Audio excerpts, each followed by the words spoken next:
weekend show. Frequencies wild on the wave. Weekend warriors you crave.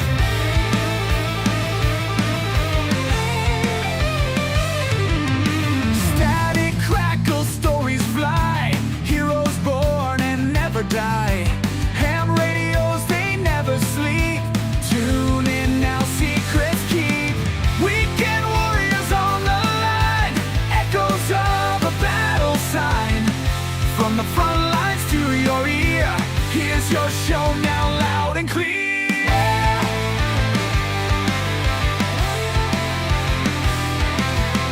Airwaves buzzing, tales unfold. Voices young and voices old. Army, Navy, air and sea. Tune in now, you're riding free.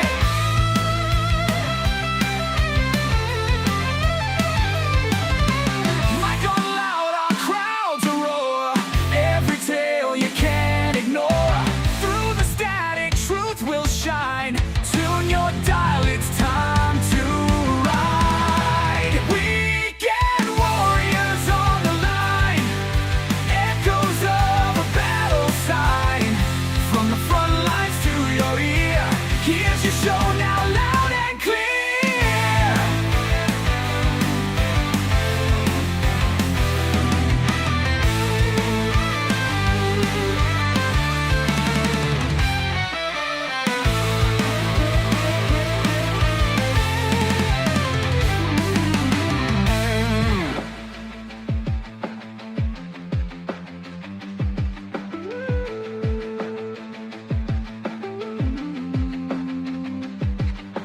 Mic on loud, our crowds roar.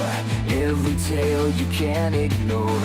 Through the static, truth will shine. Tune your dial, it's time to ride. Weekend warriors on the line. Echoes of a battle sign. From the front lines to your ear, here's your show now loud and clear.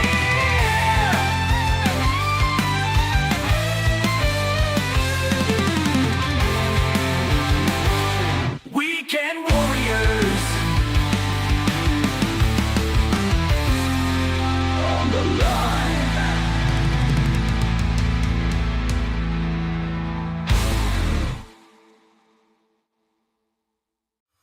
Listen up, maggots.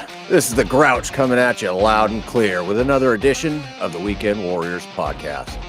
This is the place for real, no bullshit talk on the harsh realities and irreverent humor around military life. So sit the fuck down, strap in, and get ready for a raw, no-holds-barred discussion. This is the Weekend Warriors.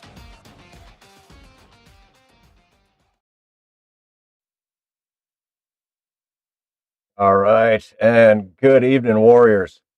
I'm your host, the Grouch, and welcome to another episode of the Weekend Warriors. Before we get into tonight's show, it's going to be a good one. I got a lot of great topics on cue for tonight. Let's check in with our guests. All right, hey boys.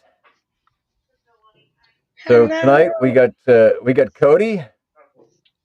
Hola. We got Dave. Evening. Steven. Hello. And first time we've got Jason. Hey, how's it going? And I appreciate that without even being told, Jason knew that he couldn't just wave at the camera because sometimes people listen to the audio only. Yeah. I got 3 screens going, so. That's all? All right. Well, Well, I've got 2 for this stream, and I'm watching a hockey game that started out good, but it's turning out not so good. And they're up there in Watertown tonight again. It's halfway through the second. It's 5-4 my team. All right, and your team is Binghamton, yes? Yep, the Binghamton Black Bears. Nice. Well, other than the game not going so well for you, how you been? And welcome to the show. I've been doing okay. I get out to my doctor's appointments like I need to, and get the dogs out. My daughter's been working on the baby's room. She's due here in December, the end of December. So we're not sure if it's going to be before Christmas or after Christmas, but somewhere in there. So she's getting the baby's room ready. She's out actually getting a milkshake right now. So I'm waiting for a milkshake to come. Well, congrats on the looming grandchild. You know, Thank you much. that's a big deal. Maybe you get lucky and it'll be a Christmas present.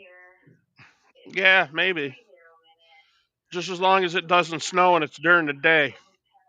Cody, we see your lips moving, but there's no words coming out of your Well, dude, microphone. I There you was go. just thinking, I was like, well, like I have a couple of family members that have been born really close to Christmas, and that fucking sucks, dude. For them, they're like, is this my birthday present or Christmas present? You know? It kind of does. My sister's on December 21st. I have a Yeah, cousin who's December 24th. you know. I got a buddy. His parents' anniversary is on his birthday, so that's gotta suck. Ooh. You know? Guess what? Don't kiss your mom on your birthday. All right.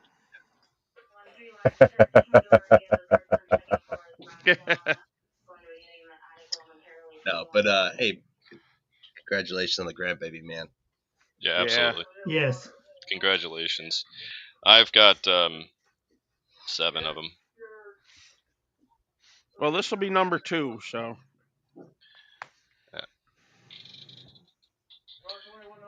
Oh, all right, Steven, I've missed you. I haven't seen you in so long. How you been? Well, the wedding is over.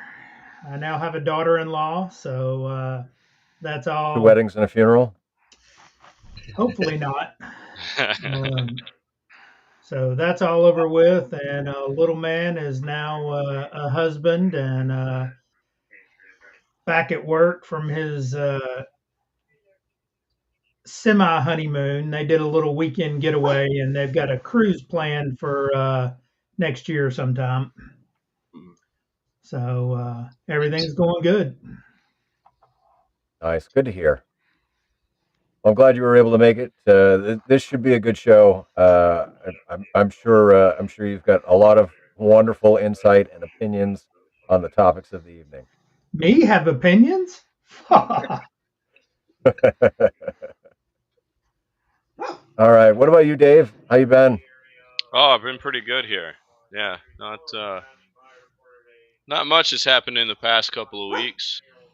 Actually, the biggest thing that happened was last Saturday. I went to my first hockey practice, and oh boy, did I feel that the rest of the day, the next few days. Oh man! And guess what? I'll probably cut out of here early because 5 o'clock comes quite early to be heading out for hockey practice. So Yeah, no worries, man. Glad you can yeah. make it. Oh, absolutely, dude. Look forward to these now that I started joining. Well, I'm glad for it. Awesome. And Cody, what about you? You're muted. Yeah. Oh man. I got to mute, but whatever. Yeah. I just woke up from a really, really, really long nap because I spent the last like 3 days doing a military NATO HF competition, and it was pretty good, man. Our team ended up taking third overall Fantastic. out of 460 something teams in like 22 countries. So That's awesome, dude. No kidding. Cool. yeah, we were killing it, man. But I don't know. I'll share it in the chat here, at least the website. But lots of screaming into the mic, dude. It was like DX Worldwide, but military operators. So it was a lot of radio check over. So, but yeah, it's a lot of fun, man. It's called Mobile Skywave, but that's what I'm doing. So Yeah, I'm I threw the link in the chat. yeah, yeah, man, I'm super stoked that my team. I had a rookie team. All those guys, they've barely touched HF radio, at least on the military side, and they got to operate a lot of different modes, and they were killing it, and they were just thirsty to make the contacts. And what's great about the contest is that it has a live scoreboard on the internet, so staring at that thing is pretty dreadful when you start going down in ranks and going back up. But it's a lot of fun, and I really appreciate the Canadians for putting it on. Well, I mean, half of Canada wants to break off and become their own country now. We'll get into that in another show, but good on the Canadians for working with the U.S. military and putting Noble Skywave on. Yeah, thanks, man. What about you, Paul? In the last few days, man, what are you doing other than going crazy Dude, on the internet? I literally I was yelling at ChatGPT today because I was trying to do show prep, and I'm also trying to organize things. I depart for Florida on Monday, and so it's like, I mean, I've been clearing off any flat surface into a tote, and then trying to go through the tote afterwards, just like I didn't have, because literally, I mean, in the RV, like every flat surface has become a catch-all Yeah, for everything. So yeah, so there's been a lot of that, and ChatGPT was supposed to be helping me out. I've got a couple clips that I wanna share with you guys, and I want to discuss, and I would have liked it if I could have just had the clips in one video where I could play it and pause it and play it and pause it. Um, Unfortunately, we're gonna be bouncing through tabs, but that's okay, right? Because you know, Weekend Warriors isn't about a high production quality. It's about the content. So so good, man. no, don't worry. I made sure that Watson had his place on his couch because Watson ends up in a coat. He was on a flat surface.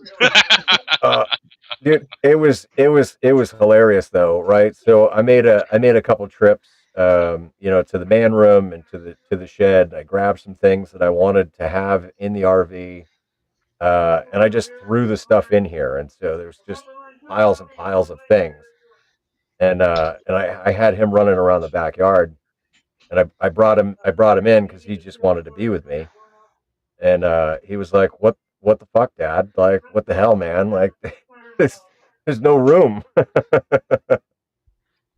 I said, We got somebody dabbing back there. I had visitors. all right. Well, I won't delay any longer. I think actually this is the fastest that we've gotten through the intros and how everybody's doing. So with that being said, let's get into the show topics. All right. And so I wanted to start with No Kings because the No Kings protests all happened last weekend, on the 18th, and I'm curious to get your kind of everybody's kind of feedback on it, and the chat please contribute as well. But I want to share this first video. The channel is called A Righteous Perspective. Um, this is a wonderful channel. The guys got wonderful content. A little bit more on the religious side of things. He's very into his faith, and I'm fine with that. It doesn't distract from his points at all. But just for the record, like if you're if you go to his channel and you start watching his stuff, there is a lot of faith based content, Good. which, like I said, to me, I'm good with it. But all right, so here let's watch we're let's see. So it's a 19-minute video. We're not going to watch the whole thing. But I just want to watch the beginning, right? Because the beginning is kind of the important part here. And so here we'll do. We'll put everybody on the bottom. Oh, I love him. Okay, so yeah, so this is a righteous perspective, and so this is the video that he put out. Let me see, 3 days ago, about the No Kings protest. Yo, why are we back here again? Another No Kings protest is happening this Saturday. I guess the first one failed and they needed a redo. Freedom doesn't mean you get your way. It means I get to call you out for being this damn ridiculous. The freedom fighters. What I see are cosplayers with Amazon Prime signs and oat milk rage. You scream No Kings while worshiping your favorite influencer like they walk on kombucha. You post resist tyranny from a Starbucks on Wi-Fi wearing $200 sneakers made by child labor overseas. Congratulations, your rebellion comes with a loyalty program. You hate the system. You are the system. You beg the same government that you claim to hate to wipe your ass. Forgive your loans, regulate your neighbor's sneeze, and ban mean tweets, and post that you don't like. That's not rebellion. That's a cry for a participation trophy with benefits. A subscription plan for state-sponsored babysitting. You think holding a sign that says No Kings while filming a TikTok dance about oppression makes you a hero? Content, not activism. You're not leading a movement. You're chasing an algorithm. You say we don't do kings. Okay, if that's the case, then stop acting like court jesters for whatever celebrity, politician, or blue check cult leader tells you what to think. You are not oppressed. You're just bored and allergic to accountability. Bottom line is you don't hate kings, you hate mirrors. Because every time you look in one, you see the spoiled subject of your own tiny monarchy of self-importance. So yeah, go ahead, knock yourself out. The rest of us are going to be watching college football anyway. March, chant, hashtag, do whatever the fuck you got to do to help you sleep at night. Hey, shout out to this brother because he's absolutely right. But there's more. You know how I know the left is stupid and it's full of white liberals who just don't know any better? We drove by the No Kings protest and we played rap music, but it was like pro-Trump rap music. And all of these white liberals that are protesting are dancing to it because they're like, ooh, black people music, we should like that. That is how stupid these people are. She's playing, I believe that's Tom McDonald. You wish you was dying? Yeah, That's the You Missed. That's the track that Tom McDonald came out. Not this past summer, but the summer of 2025 when the attempted assassination of President Trump, that dude obviously missed. And these people out here bouncing and bopping their signs to it. That just goes to show you how ignorant these people are. Hit that like button, share this video, subscribe to the channel if you haven't done so. All right, so I mean, I don't understand it, right? Like, we literally we have the 4th of July, which is the original No King's Day. Yeah. Like, Literally. we said fuck you to the monarchy because we didn't want their taxes, we didn't want, taxation without representation, and we didn't want the monarch control over the colonies. And so we rebelled and we said, fuck you, we're going to be independent. And the system of government that we came up with is a constitutional republic. I don't know how many times I see people saying that it's a democracy. It's not a democracy. A democracy is mob rule.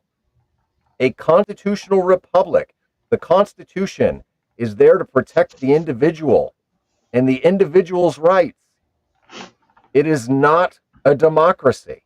Yes, we elect representatives to vote for us on our behalf, but at the end of the day, the Constitution is the framework that protects our individual rights. Like, a democracy could easily rip the Constitution up and go, well, it's for your freedom, it's for your safety, it's for your protection. Look, sort of like they did with COVID. Exactly. I am not suicidal.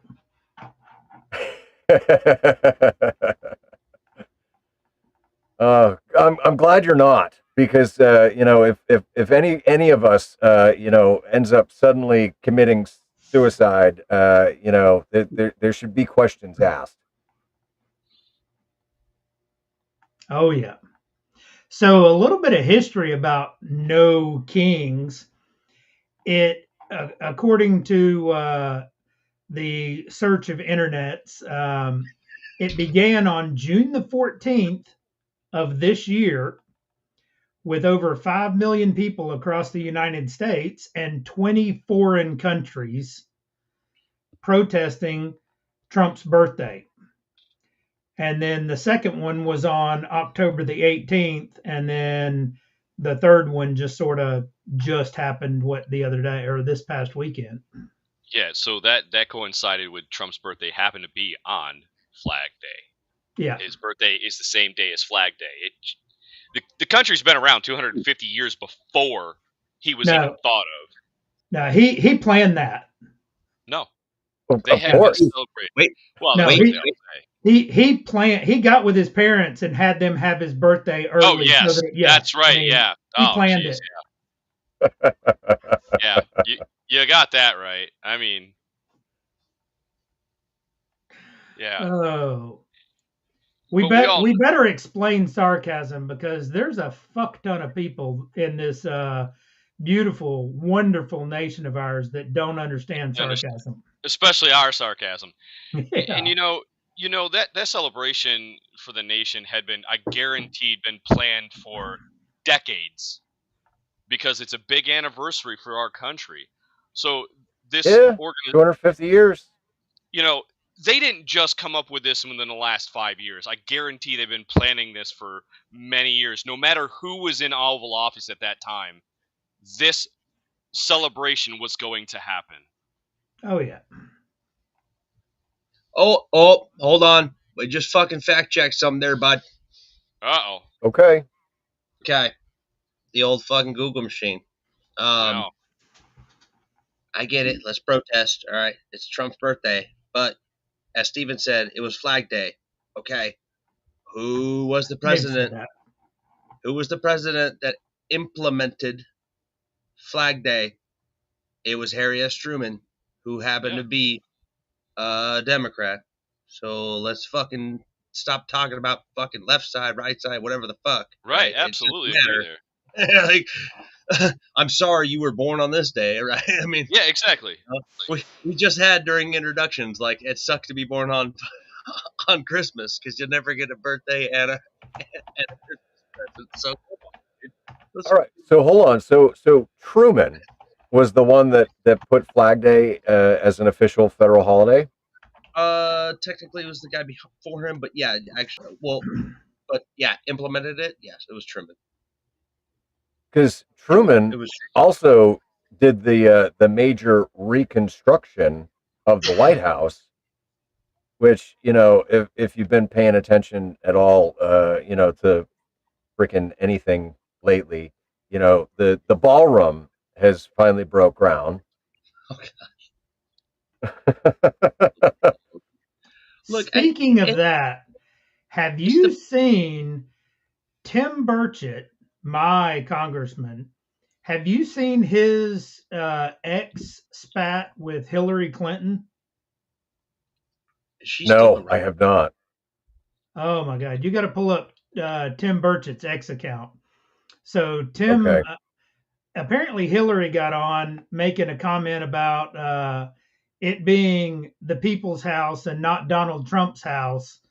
And yeah, that's what I'm talking about. Went on a big tirade about it. Well, Tim started posting pictures of Monica and Bill in the Oval Office, and all the stories of Bill and Hillary stealing the furniture when they left, and just all kinds of memes. And at each one signing it, "I am not suicidal." Tagging her. For some reason, I got Tim Burton stuck in my head, and I know it's not Tim Burton. No, it's Burchett. Burchette. Yeah. Yeah, TT. Okay. We're not doing the Jack the Skeleton King here. Everybody loves stop animation. You can't he can't fault that, man. It doesn't matter who it was. But look, I fucking this whole White House thing, dude, where they're like, they're tearing down this wing and doing that, and they're fucking doing this. Come on, man. I have a guy that works with me closely who was on White House communications team, and he said during his tenure there, he spent like 6 years there. He's like, there was always shit going on inside the building, outside the building, and the place is a constant fucking construction site, constant. Don't Right? they? There's never scaffolding taken down because they're just ready for the next project. Well, if I remember correctly, isn't like one of the basement sections an archive where they take pictures in and out and move them up and down like a museum because they've had stuff from Washington that's still there and they'll display it for a little while and then put up Lincoln and Yeah, dude. I mean, look, if you look at the building itself, like half of it is a museum, half of it's like political office building. Yeah, that's right? what the West Wing is. A quarter of it is like an actual, very nice house sort of deal, living quarters type deal. But the rest of it is all just to cater to parties technically. So I mean, fuck it, man. If we need bigger, badder parties, and if you got a guy that's like Trump in office, and he's like, dude, this ballroom sucks, man. Let's expand this bad boy. I'm all for it. Right? At no cost to the taxpayers. That's what I was just going to say. From my understanding, it's not coming out of taxpayer money. Now, granted, I mean, fuck it, dude. Fuck it, man. I would imagine, right, that because it is part of the White House and it becomes government property, right? It's going to be a tax deductible donation that these people are putting out. But who gives a shit?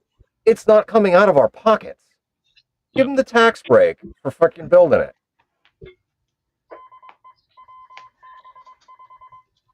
Every other renovation that has been undergone in the White House, and there have been numerous of them, those were all taxpayer funded, including Truman's giant freaking reconstruction. Yeah. I don't know, man. Fuck it. It's another office building. President Ball's got it because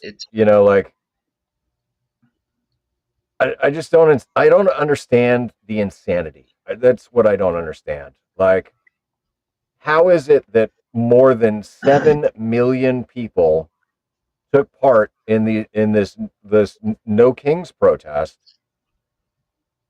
and they have no understanding of what the hell they're actually protesting? All right, Paul. Because most of them are getting paid.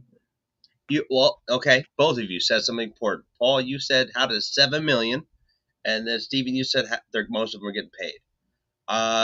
Paul, the reason why 7 million people marched, in my fucking infinite wisdom, is just because dude, it was a Saturday, and some people that swing to that side of the political spectrum, some of them do work. A lot of them do work, right? But hey, it was a fucking Saturday, so I was like, fuck it, I'll go protest with my fellow lefties. Let's do it, all right? And then Steven's side, yeah, sure, let's pay a little bit of people to start the march, right? We have to seed this plant to make it a tree and march it down the fucking place. But I don't know. I'm just trying to put some levity to the whole thing, Just I don't agree with it, but it is what it was last week. So Perplexity says that there have been now 6 major renovations and reconstructions at the White House. The original in 1792 by George Washington and John Adams was the original construction when the cornerstone was laid. Yep. 1815 to 1817, Madison and Monroe did a full reconstruction after the British burned it down. 1902, Roosevelt modernized it and added the West Wing. In 27, Calvin Coolidge did a structural renovation and replaced the original wood trusses with steel beams and a rebuilt roof.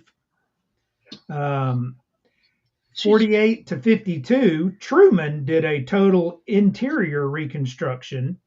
The White House was gutted and rebuilt with new steel frame due to several structural failures, and the outer walls were preserved, but nearly everything inside was rebuilt. And now in 25, Trump has redone the East Wing. Okay, hear me out, folks. Let's take a architectural analogy for a moment here, right? Is not the White House a perfect representation of the United States? Right? It was fucking built, and then all of a sudden, everyone lived in the house. The United States didn't fucking agree. She fucking burnt down. We fucking rebuilt her. Okay, perfect. That's what we did, right? Let's mark the war that it happened. Okay, and then all of a sudden we started fucking remaking ourselves. We've been refining this fucking social project this entire time. And like, it's a perfect representation in a building sense, an architectural sense, of what the fuck we've been doing with our politics, our country, and everything else in between. So what the fuck? Let's add a little bit. Let's take away some. Let's put some steel where there was some wood. Like, come on, man. I'm just really tired of the media, the left wing folks, just nitpicking at some silly, stupid, nuancy bullshit when there's way bigger shit that you can go attack the president about, right? This is adding his whole fucking adding a couple square footage to the fucking house. Doesn't fucking matter, man. It doesn't. No, and I mean, at least in my opinion, the history of the White House, it's not unprecedented for a president to make improvements and changes to the White House. No. And so I don't understand minor renovations. That's not even getting into the minor renovations that everybody has done. Yeah, no, I'm just talking to the big shit, right? But for the media to put it out like this is an unprecedented thing, and this is a rare occurrence that has never happened before, like you're literally spewing fucking lies. Okay, I haven't watched this. What a lot of people don't realize is that every president that goes in redoes the living quarters to their standards. So every president has done some form of repair or reconstruction to the White House. Sure. Yep. Yeah. All right. So I haven't watched this video, but this was sent to me. This is Glenn Beck and Blaze TV, and it's just we're just gonna listen to the White House major events here. All right.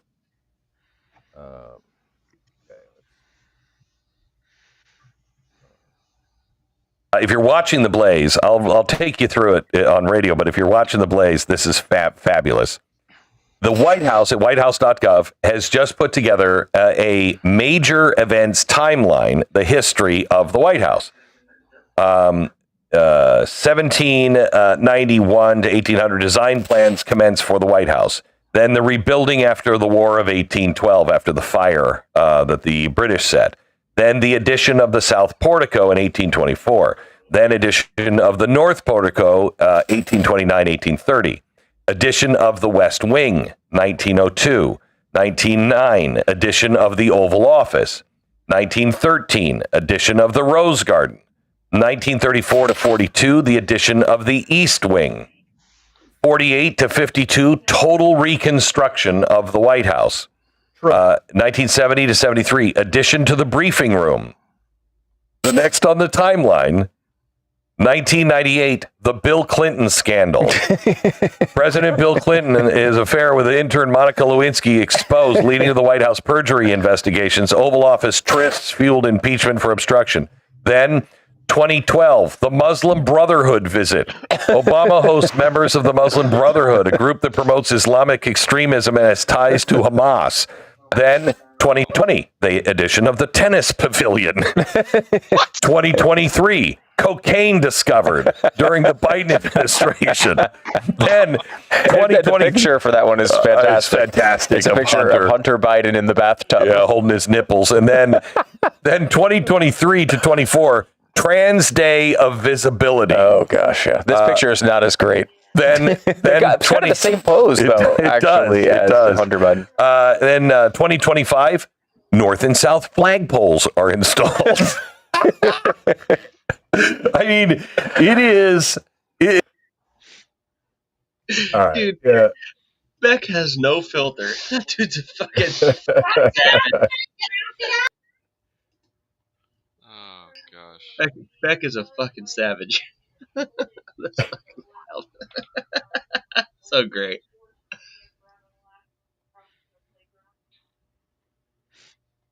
Well, all right. Well, thanks for sharing that, Paul. Yeah, like I don't understand how, like, I mean, nobody's even fact checking anything.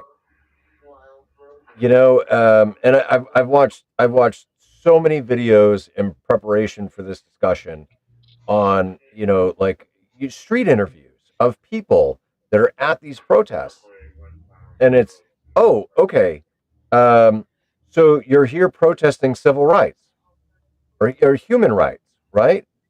Human rights, and the people are in agreement. Yes. Oh, okay. Human rights for all. Yes, they're in agreement. Okay.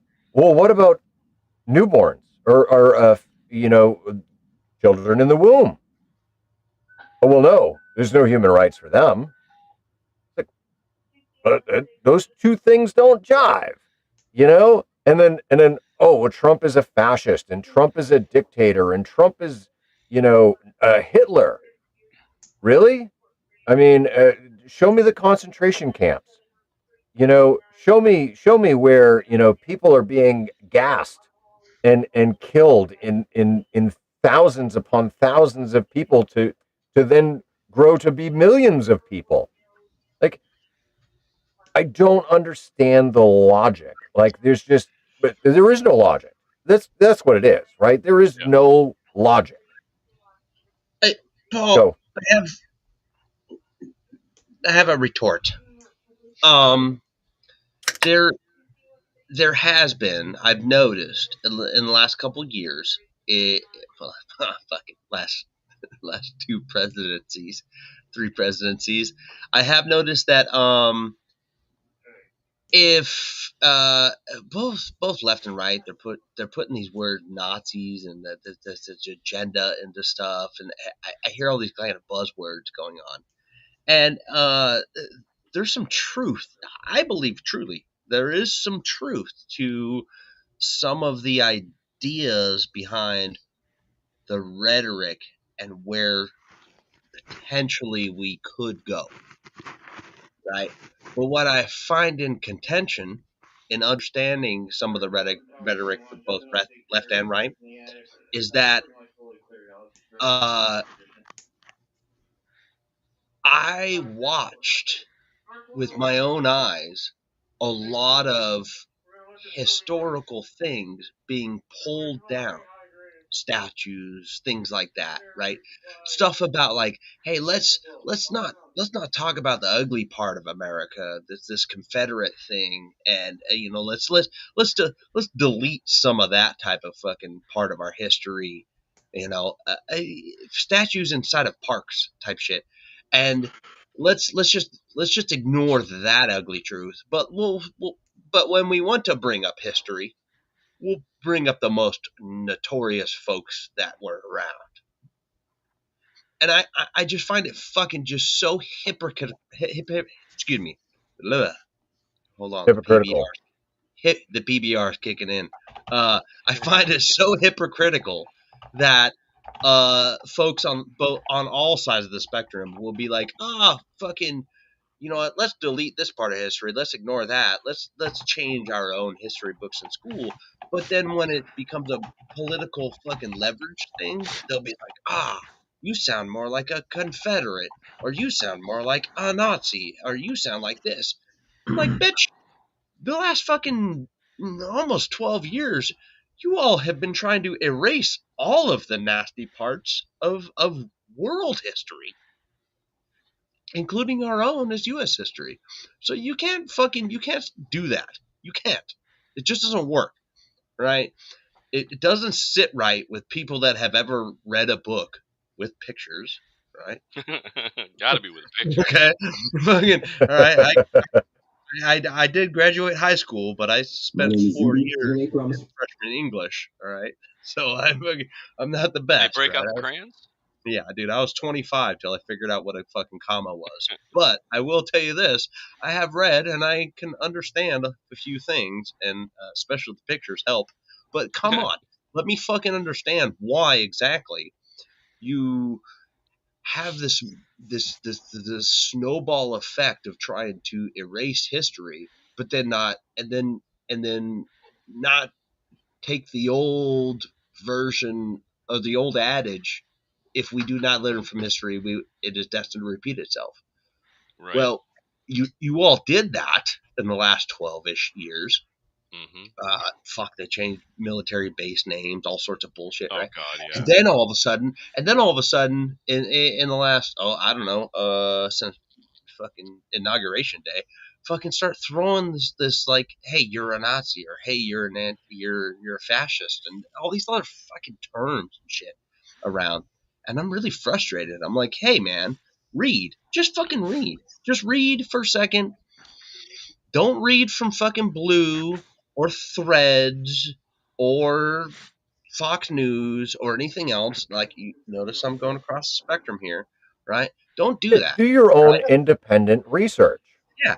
All right. You know what you need to do is fucking open up an encyclopedia. Read a physical piece of documentation, physical. Yeah, something that was printed in the 50s, something that was printed in the 80s, something that was printed in the fucking in the 2000s, right? Fucking let's just make it make sense of your own fucking understanding of it, and have a fucking real genuine opinion of it, and then go out on your Saturday and go no kings it, right?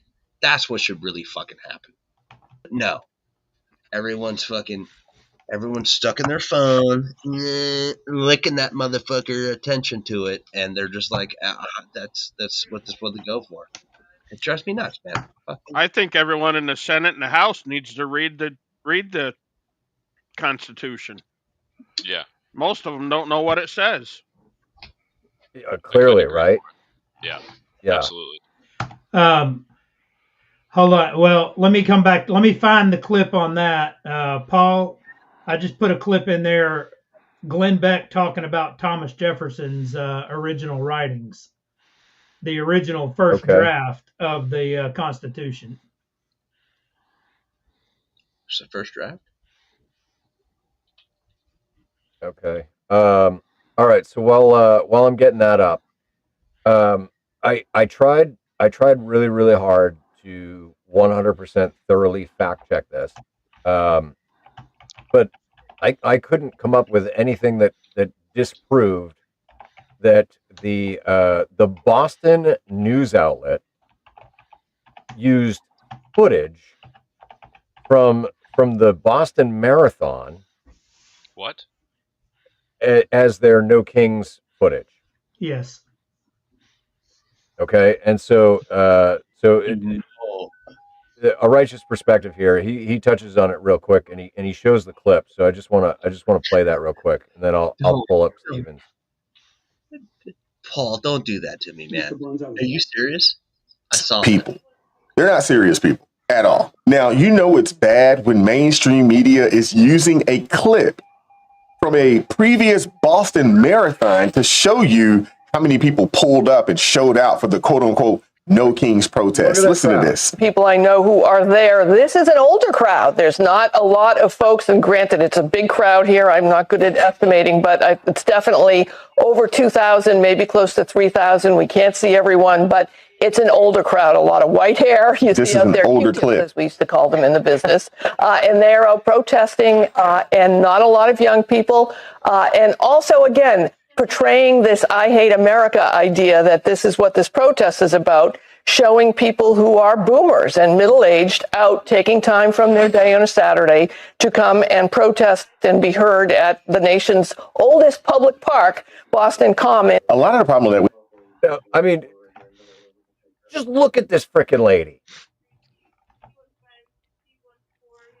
Oh, what are you saying? That she's got pronouns? No, she. I'm saying it's a high probability that she uses pronouns. Look, Mine here's would try me. here's the reality of it, man. They, them, whoever that was, all right? They don't remember exactly what America was great, okay? Or America, or they hate it. You know what? I'm a fucking right-wing guy, right? Not a fucking super right-wing. I'll fucking tell you my whole political spectrum. I just told you guys fucking 2 minutes ago. But I'll tell you this. You know what? I do miss an America.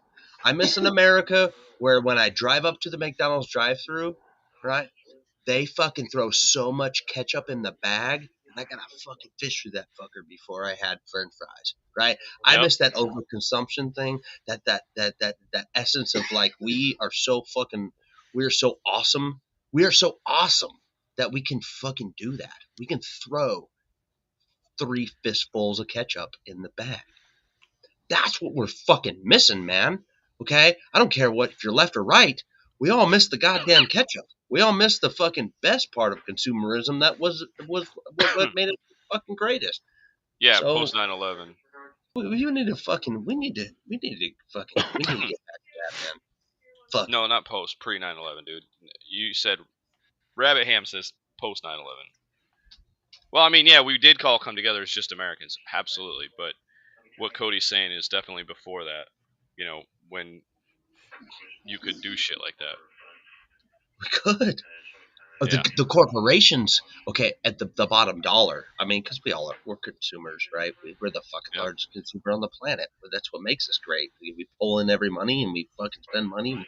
Like fucking, if it wasn't for us, what 375, 450 million, somewhere in between there. I don't want to get out of the rabbit hole, but if it wasn't for these little fucking I don't know, 12% of the planet, if it wasn't for this 12% of the planet just consuming like a fucking madman, then the rest of the planet wouldn't be the way it is. So come on, man. Let's get back to fucking some low mortgages and building shit and fucking and just being arrogant, right? I don't care, man. I don't care if the whole rest of the planet thinks we're a bunch of arrogant fucks, right? Okay, We have a reason to be. I'll wear my Scully cap made in England, right? And you know what? I'll show up there if I ever get a chance to get on a plane, and I'll be like, hey, I'm going to drink a beer with you, and we'll have fun, right? And I'll go to the fucking middle of Iraq, and I'll be like, hey, I know it's been shit for a couple years ever since we left.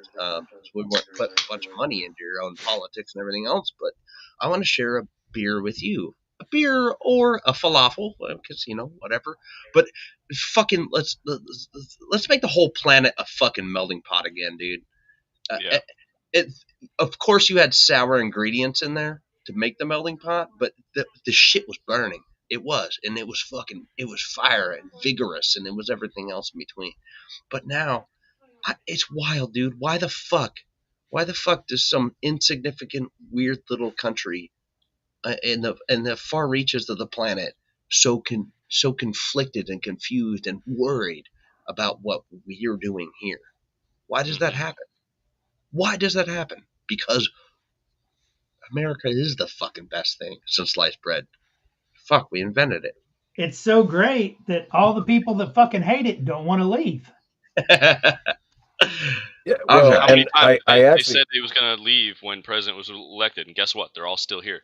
One I do know that left was Ellen DeGeneres. She actually physically left the country after he was elected to office. Didn't so did Rosie Rosie. leave, but now Rosie wants to come back or some shit like that? Yeah, but I didn't hear about that one. Ellen, every Tuesday she's got to fly back here so she can film. So come on, man. Like, oh god. New residents. Like, Now, all right, I don't have the clip queued up, but I saw her the other day. There's a lady that whacked out. Right, she was so worried about what the country was going to do when Trump got elected that she moved to Costa Rica. Oh yeah. Yeah. And then she's like, listen, like to everybody that is thinking the same thing that I was thinking, don't do it, because now I'm in a country where I have no resources. I don't know anybody. I don't know the language, and I miss America and I want to come back. And now I'm trying to figure out how to fucking get back. yeah, KFC is not on every corner. Fuck. Fucking serves you right, you dumb bitch. Yeah, absolutely. Now, Rabbit brought up another point that I was talking about this the other day, right? That a big part of the issue is that we as a nation have largely lost the sense of community. Absolutely. Now, I blame the internet for that, and I think that here's what happened, right? Is we went from us as kids, right, where we could roam our neighborhoods and everybody kind of knew everybody and everybody knew what was going on. And if you did something wrong, it didn't matter if you were miles away from your house. Your mom That knew parent you. was going to call your parents, and your parents were going to know about it before you got home. Absolutely. Okay. Then the internet came, and that broadened our community base. And so now everybody's so focused on the big community that they've lost sight that it's the small local community that matters the most. 100% there, brother. 100%. I couldn't. Families don't get together on Sunday anymore like they used to.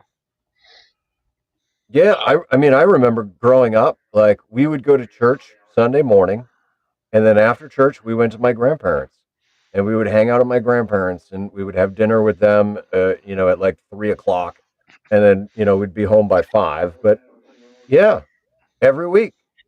You know what's funny though, Paul? You said that you said the anecdote about church Monday, or excuse me, church on Sunday morning, and then fucking having a family dinner, a big family dinner with including neighbors, right, on Sunday afternoon. You know what's kind of interesting is tell me, man, tell me they didn't talk about politics, local politics, things like that. Oh yeah. Right, where of course we did, face to face. So you saw someone's vigor.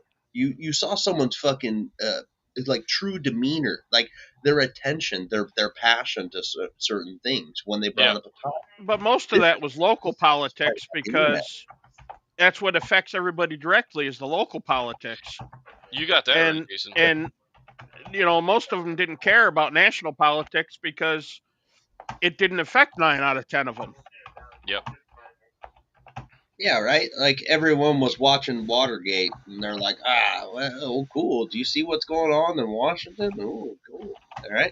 But they were worried about what the fuck was going on in Middleland, fucking Nebraska. Really, that's what the fuck was going on. Yeah. What is it that's going to raise my fucking property taxes? True. Absolutely. And I'll tell you, dude, these days, like, I mean, my property taxes go up every year. And the school budget is 75% of our property taxes, right? Sure. That's how it works here. And so, like, when is the school going to ever fix their budget so that we can have lower taxes and they can have a more effective school system? But Never. do you still have to pay for school supplies? Oh God, yeah. Absolutely. Yeah, So, man. Yeah. Yeah, there's something not right about that. Yeah. Did you see what DeSantis is doing about it? Bro, I got an I elementary did and a not middle. know. What's going on in Florida? DeSantis has introduced a bill to do away with property taxes in Florida altogether. No more paying rent to the government for land that you own. Good. It's about goddamn time. That's wow. That's a that's a sticky one. That's pulling the Old Testament, the United States Old Testament out. Fucking being like, hey, can we do this? That'd be an interesting one if it ever passes. Mike, How come nobody has ever talked? Wow, everybody stopped at once. Holy Michael, shit. thanks for joining. Sorry, I've been queuing up Paul with videos to play. I know, right? Mike, hey, before we go fucking way down the rabbit hole, and you put another layer on your tinfoil hat, I have to introduce you. What do you do? What have you been doing, man? Are you good? Dude, I've been working, man. I've been working up in New Hampshire, and I met up with Paul while I was up there. And I wish we could have hung out last night or tonight, but I was just fried from working, man. I'm working at an Amazon or a Walmart distribution center, putting in a DAS and a 4-repeater Cat Plus system. So you put in a repeater for Walmart? 4 repeaters. For Walmart? Oh, yeah, dude. Walmart distribution centers. They got R7s, dude. Yeah. Well, they got money. We're gonna get on that band. We're gonna just start talking shit about them.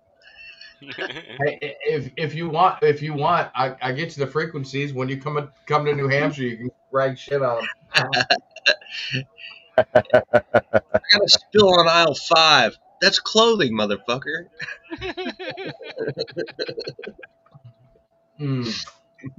Well, yeah, Michael, it was definitely disappointing to not be able to have a beer with you before I headed south, but yeah, we got the interwebs. Yeah, the work sucked, and I mean, I gave you a big fat hug before the other night, so. Yep, and you took a bunch of stuff off my hands. Hopefully, it is of some benefit to you. So. Oh, I've been digging through it, dude. Oh, and I've put the wagon to use. The last 3 days, I've been toting it around, man. Yeah, it's a little bigger than yours, so it holds a little more.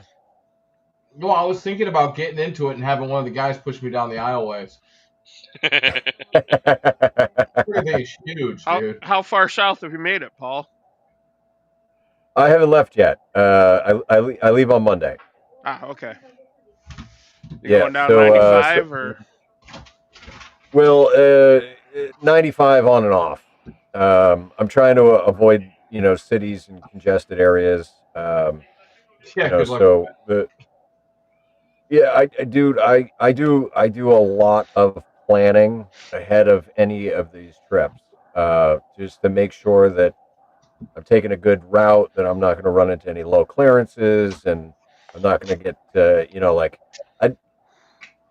the one thing from here, if you're heading south or you're heading west, you inevitably end up going through New York City traffic. And I do not want to be in New York City or around New York City. So I'm planning my way around that. You can come across the Mass Turnpike into New York and come down 88 into Binghamton and run 81 south. I think that's the way I'm going, is cutting over to 81. My first stop on Monday is going to be at a Harvest Host site in New Jersey, and then no, all right. So I planned this trip to make sure that I had extra time in South Carolina to meet up with KO4 AFL, and I booked the campground Santee State Park in South Carolina, and then he got called away for work. So yeah, the second day. Did you see his post today about No, I didn't. about being at the airport? Go look on his Facebook. He posted, and he did a whole video of it. There's a honor guard there for a fallen soldier, and he filmed Okay. it all from up above. I don't think I have him on Facebook, so I don't use the Book of Faces all that much. Ah, Cody, you got and I use it even less now that they kicked me off of Facebook Marketplace. Apparently, yeah, you're not allowed to sell knives on Facebook Marketplace. What? No, that will get you banned. Yeah. Or cutlery. Yeah. Thank you, Facebook. I did. I listed it as cutlery, and somebody reported it as being weapons and not cutlery, and so yeah, they banned me for that. Wow. All right. So Steven had sent me this Glenn Beck thing. I don't know what it is, so we're gonna watch it together.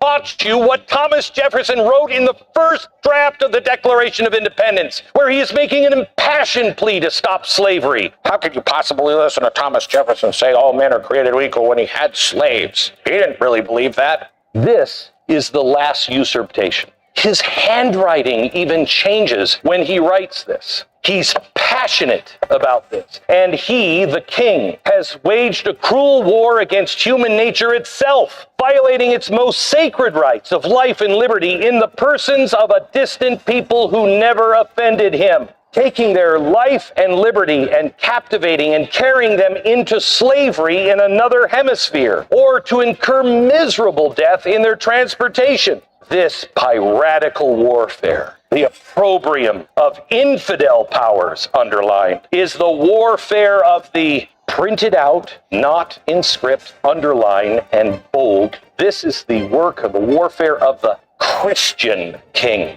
He is now saying to the king, you can't do this and call yourself a Christian. This is piratical. Who were the pirates? The pirates of the time were the Muslim pirates that believed if they conquered you, they could take you as a slave if you were an infidel. Yet the King of Great Britain is determined to keep an open market where capitalized, bold men are to be bought and sold. How come you don't know that? Why hasn't a teacher or a professor had the guts to show you the truth? Why isn't it in the final draft? Well, because we're a country built on slavery. Because all our founders wanted was slavery. They just wanted to enshrine slavery so they can enrich themselves and hurt the black man. No, because when the draft was read in front of the Continental Congress, every line had to be voted on, and it had to be unanimous. When they got to this part, out of the 13 colonies, how many voted against this paragraph? 2. That means 11 said stop slavery right now. 2. Georgia and South Carolina, where the Civil War started. How come nobody has ever taught you what... Wow. All right, Steven. That's a good one. Yeah, that's solid. And solid. That's something I didn't know. I didn't know that. Nope. But now key up the next one, because the next one keys into it on how our politicians, including, well, this was some fucker that they wanted to be our vice president, but in addition to most Americans not knowing what the Constitution says, our fucking politicians don't even know what the document says. Mr. Barnes, I was struck by your opening comments, and I asked to get a copy of them so I could read them and make sure I quoted them correctly. All right. So this is 7.5 minutes. Ted Cruz. This what you're talking about? Well, it starts out with Tim Walz, and that's the important part. But then Ted Cruz basically goes off on him. Okay, but I got the right clip. Yeah. Okay.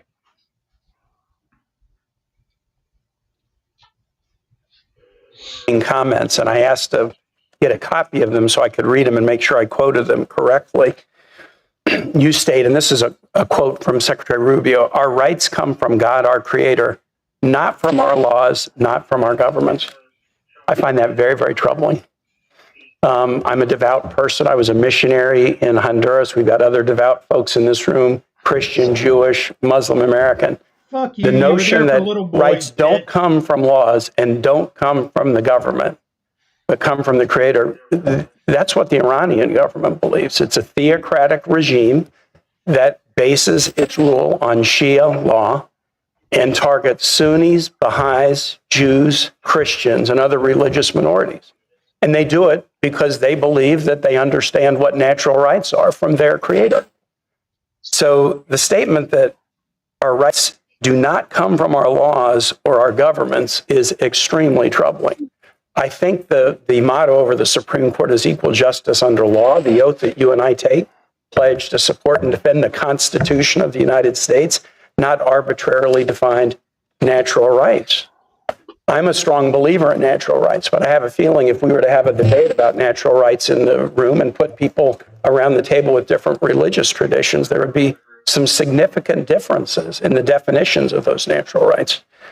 You go on to say, I believe our country and our government is the best in the world, and our strength comes from our enduring values. I believe that. But then you say, and you got to choose what to say in your opening testimony, these values aren't an endless list of, quote, rights. You put the quote around that to kind of demean the notion of rights that people create and change and form to meet their own needs or desires. These values aren't identity politics. They're the historic natural rights that we have as individuals pursuing life, liberty, and happiness in the world. Pursuing life, liberty, and happiness. The State Department's Human Rights Report has just struck out all references to the rights of LGBTQ people in countries and the way countries treat LGBTQ people. I mean, do they have a right to liberty? Do they have a right to life? Do they have a right to happiness? Senator Murphy pointed out that the Human Rights Report has taken out information about freedom of association, about freedom of expression, about exploitation of children, about prison conditions. These were all part of the human rights reports that have been done for years by the State Department. I think these are things that are connected to life, liberty, and the pursuit of happiness. They've now all been removed from the State Department's annual human rights report. And the notion that, well, we wanted to make it shorter or more readable just doesn't pass the laugh test with me and many others on this committee. I'm not really going to ask you about your testimony because I believe you offered that in a very sincere way. And I don't want to try to change your opinion on something you sincerely believe. But the notion that our rights do not come from our laws or our government should make people very, very nervous. Because people of any religious tradition or none are entitled to the equal protection of the laws under the 14th Amendment. It shouldn't matter what their religious background is, what they think about God or the Creator, what their church affiliation is. You are entitled in this country, every person, to the equal protection of the laws. And so to demean laws and demean governments and suggest that rights don't come from laws and governments, I mean, again, I think there are such things as natural rights, and I try to live in accord with them, but I would never demean the law. We are a nation of laws, not men. Laws, not people. And if we now, after nearly 250 years, suddenly start to demean that or diminish that and suggest, no, it's natural rights as defined by a leader, the leader of Iran or the leader of any nation, that does not create a place of safety or comfort for folks. Mr. Wilcox, I want to just... Mr. Barnes, I'd actually like to go back to the exchange you had with Senator Kaine, and I wish Senator Kaine was still here. Senator Kaine and I were elected together 13 years ago. He is a friend. I would actually encourage observers to go back and listen to what Senator Kaine said, because I have to say I think was disturbing and showed much of where today's Democrat Party has gone wrong. So Senator Kaine said in this hearing that he found it a radical and dangerous notion that you would say our rights came from God and not from government. I just walked into the hearing as he was saying that, and I almost fell out of my chair because that radical and dangerous notion, in his words, is literally the founding principle upon which the United States of America was created. And if you do not believe me, and you made reference to this, Mr. Barnes, then you can believe perhaps the most prominent Virginian to ever serve, Thomas Jefferson, who wrote in the Declaration of Independence, "We hold these truths to be self-evident, that all men are created equal, and that they are endowed by their Creator, not by government, not by the Democratic National Committee, but by God, with certain unalienable rights, that among these are life, liberty, and the pursuit of happiness." I have to say it is stunning to me that the principle that God has given us natural rights is now deemed by Democrats some radical and dangerous notion.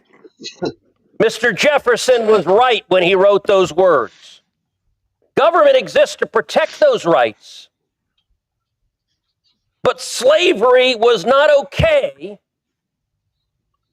when U.S. law allowed it. It was wrong then, it is wrong now, it is always wrong.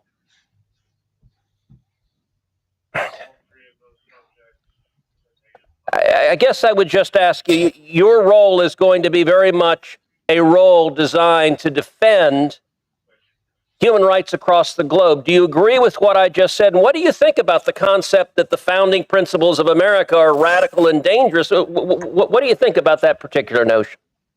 I don't think we need to hear his freaking remarks. No, we don't need to hear his remarks. But that's who they wanted to be our vice president.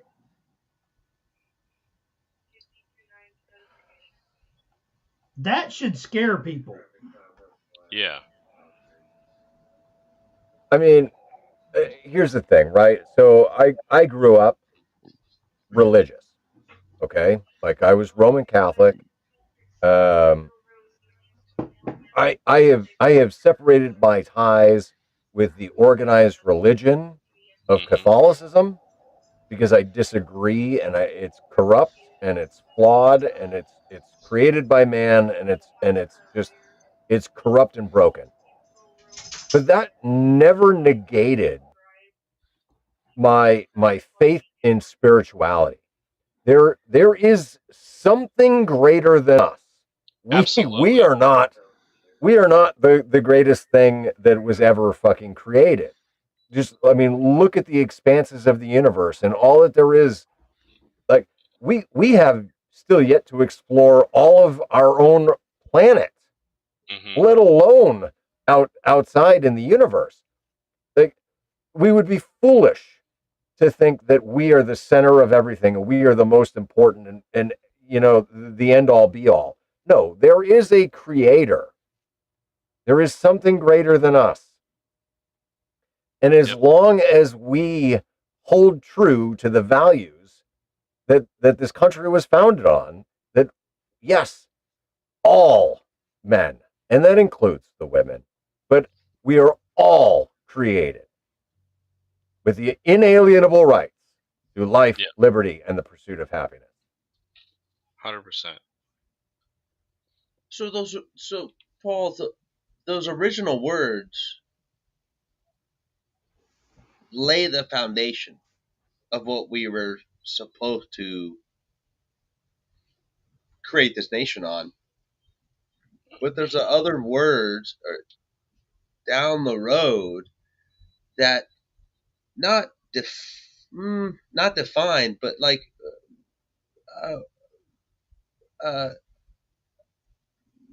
build into the minutia of what those foundation is supposed to be, right? And Clarity. in my opinion of it is that like you have theists and atheists that were all involved in creating the whole house, right? The foundation was laid, cool, right? And God's creation, right? We were all supposed to be this way, but we need to have life, liberty, and the pursuit of happiness. Okay, sure. I fucking 1000% agree with that. We all do. We absolutely all do. If we didn't, we'd defect like Ellen DeGeneres. But but if we all do believe that, then that's true. But there's a fallacy in it, in my opinion, is that when you do bring religion, theity into it, it does have context. Mm-hmm. It breaches it has some cracks in the foundation, right? We'll call our founding fathers by better names just Christians, okay? Let's whatever they were, right?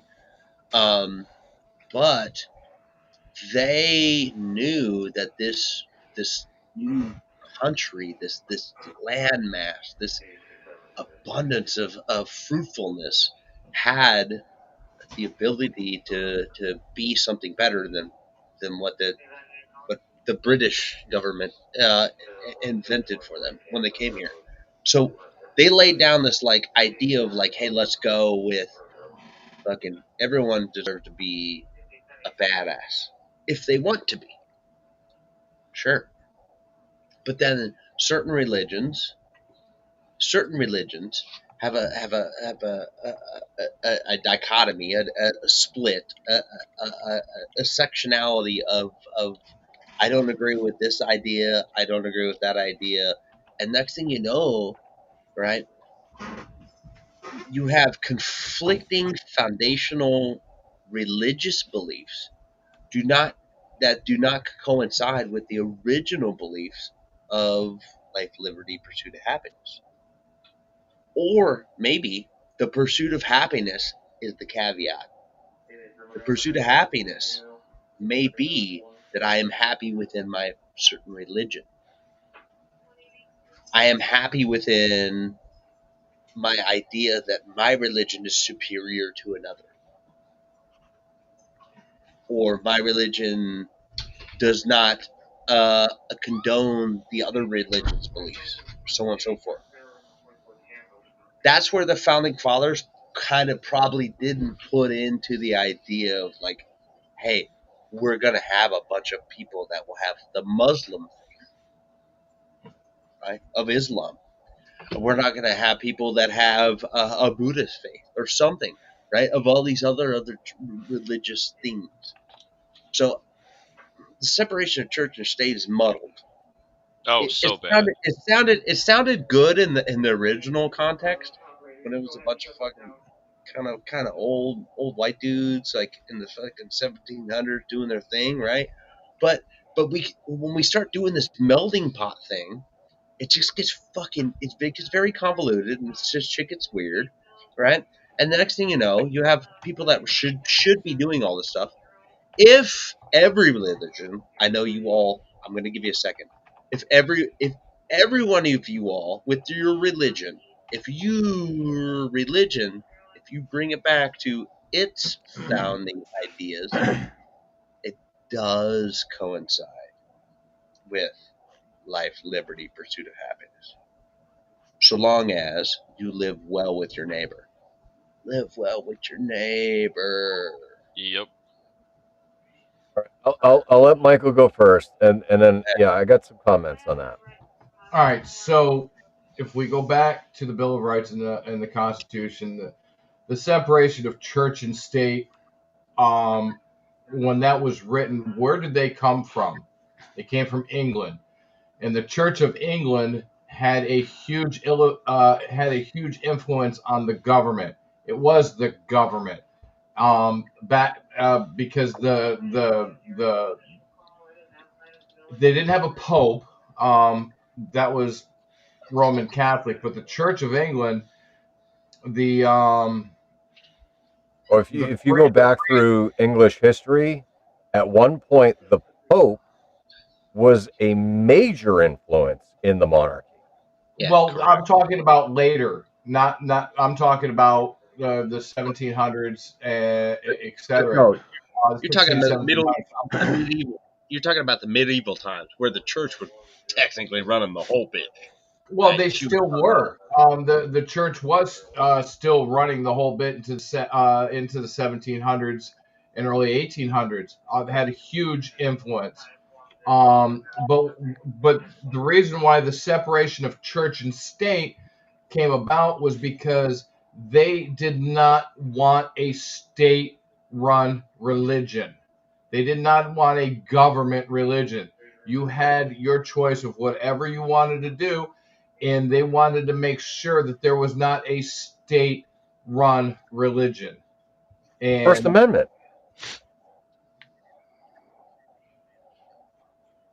correct. Right.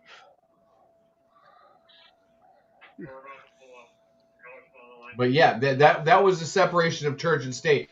Not what the hell not what the Democrats are trying to do now, within the last 10, 15, 20 years of tearing down the Constitution and or the 10 Commandments. And that has nothing to do with the separation of church and state, because that is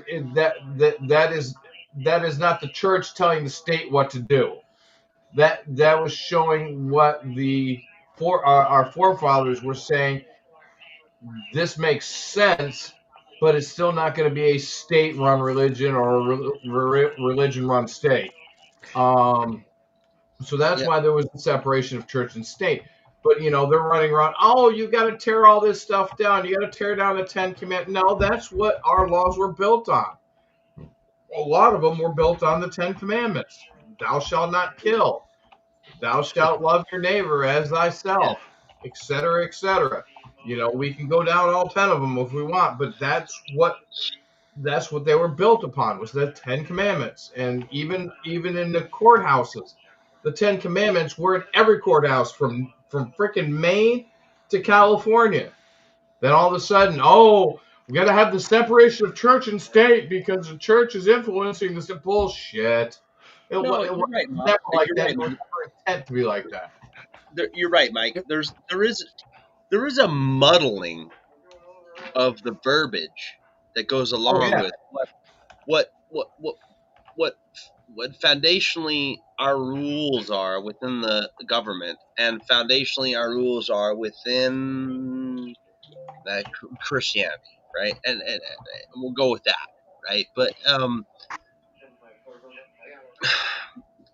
what I wanted to make note is that we're of modern times. We're a whole fucking planet.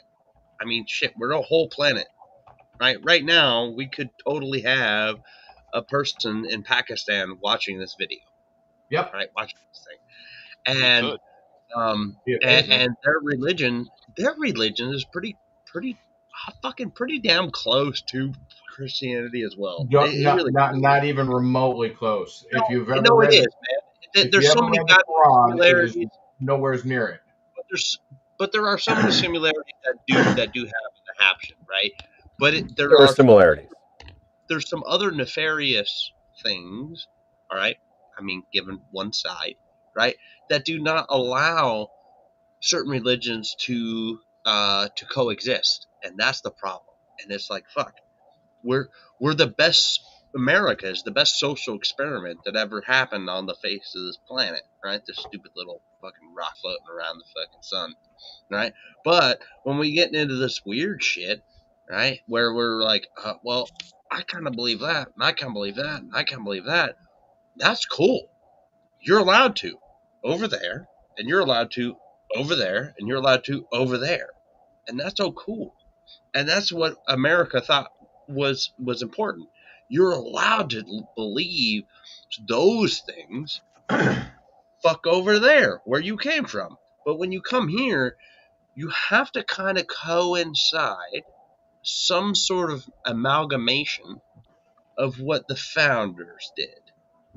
And that's the problem with it when it comes to religion, separation, church and state type thing. It's weird shit. All Go right. ahead.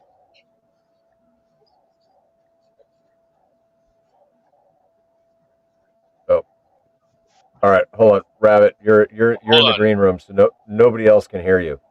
All right.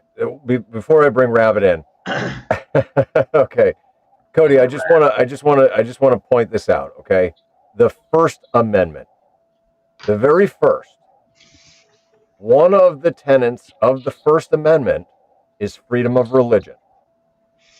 Yep. Right, because they believed that Americans, regardless of race, color, or creed, or religion, you still all have the same inalienable rights.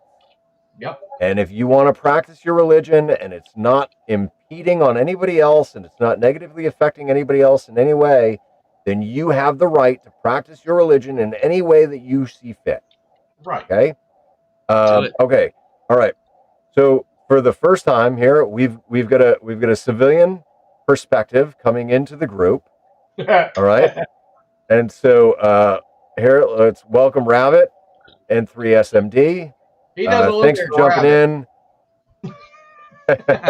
No, he looks like a fireman. Oh, Lord. The Rabbit. Welcome, man. Welcome. All right, so Rabbit, you've got some perspective on this. Go ahead and share your insight with us. So I think I can bridge the take between Mike and Cody. I agree with both perspectives of this.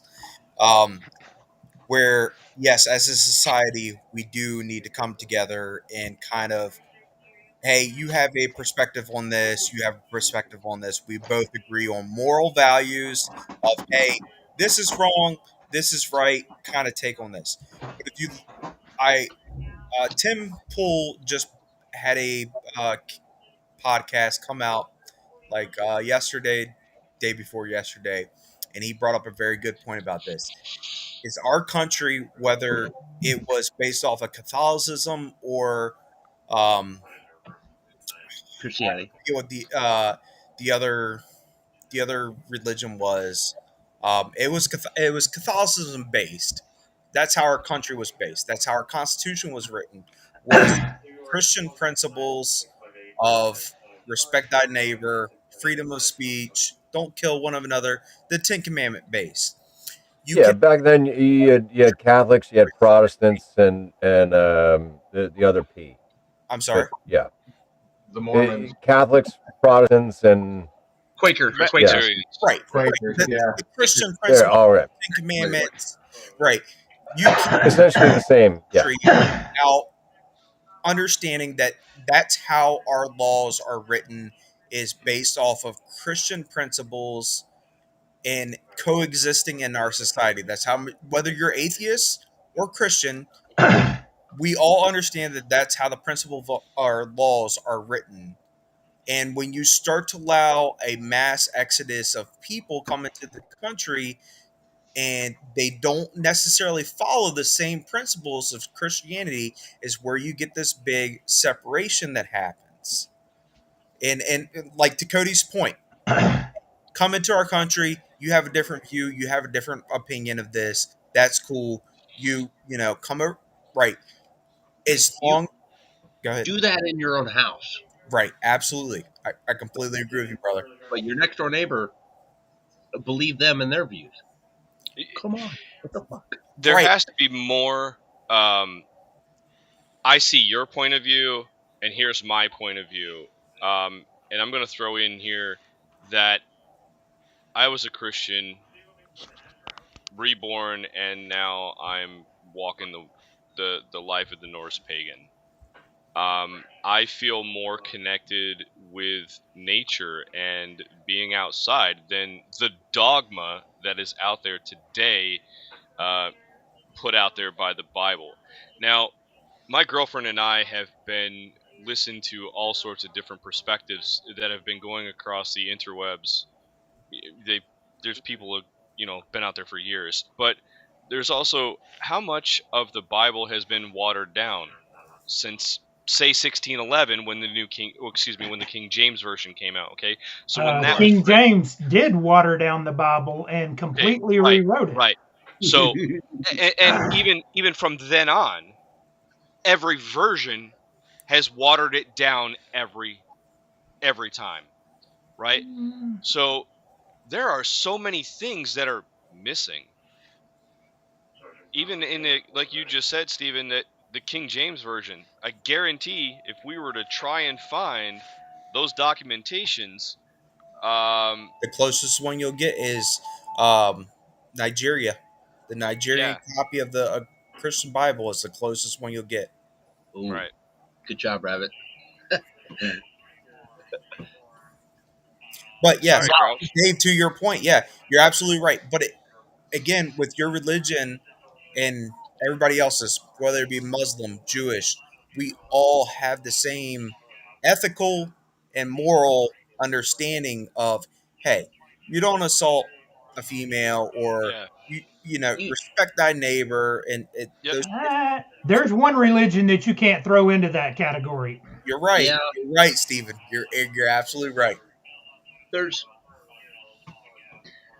here's Now, I I I was think just what I was come on, Cody, go. fucking all Damn right. it. You know what? Here's what I think. Here's what I think our fucking founding fathers wrote the words down on the paper for, man. Is that they knew that they were a new injection. They were new inject to this fucking part of this chunky part of land on this side of the planet, right? And they were fucking okay. Hey, you know what? We need to get away from that shit and that shit and that shit. And honestly, they were a bunch of dudes that were like, fuck it, dude. We got to get out of here, man. We're tired of this crap. And we need to fucking move on. And we want to make our own shit where we can honestly just live unabashed and live in a manner that we think that is just kind of really kind of just generally acceptable to just fucking pure humanity, right? You fucking you wake up in the morning, you do some hard work, you make sure you got food on the table, and you fucking procreate.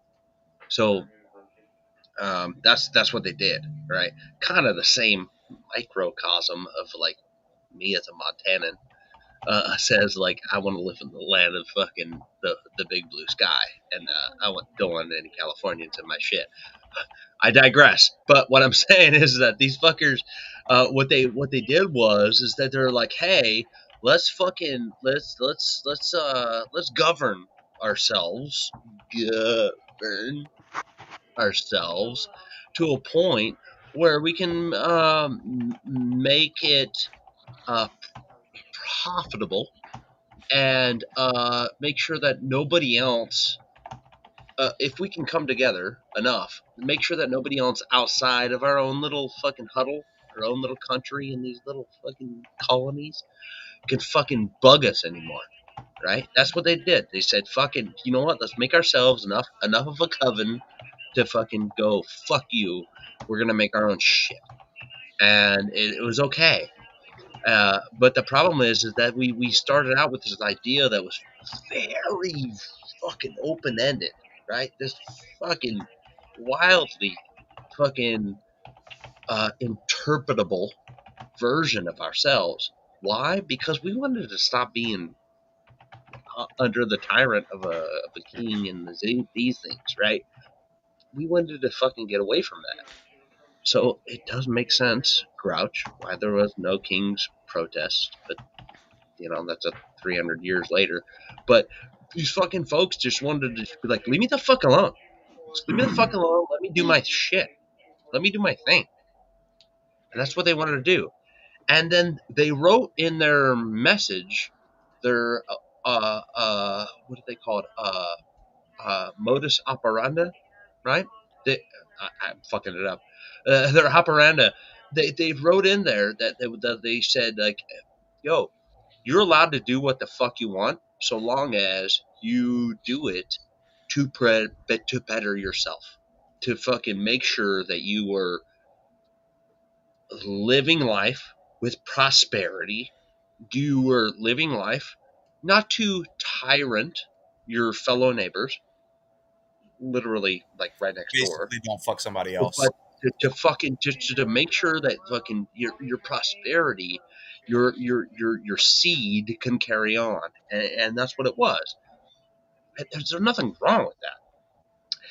The weird version, the convoluted fucking mess that we've gone downstream down the road of this weird fucking version of a fucking social political science experiment that we are as America has gotten very convoluted and very icky, because it's gotten icky because of the internet, the advent of information flow and all that stuff, and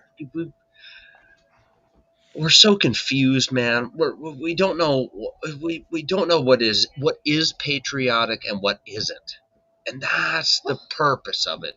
What is a patriot and what isn't? A patriot, in the definition of a couple hundred years ago, was someone that said, "Hey, fuck England, right? We're gonna go and live on this land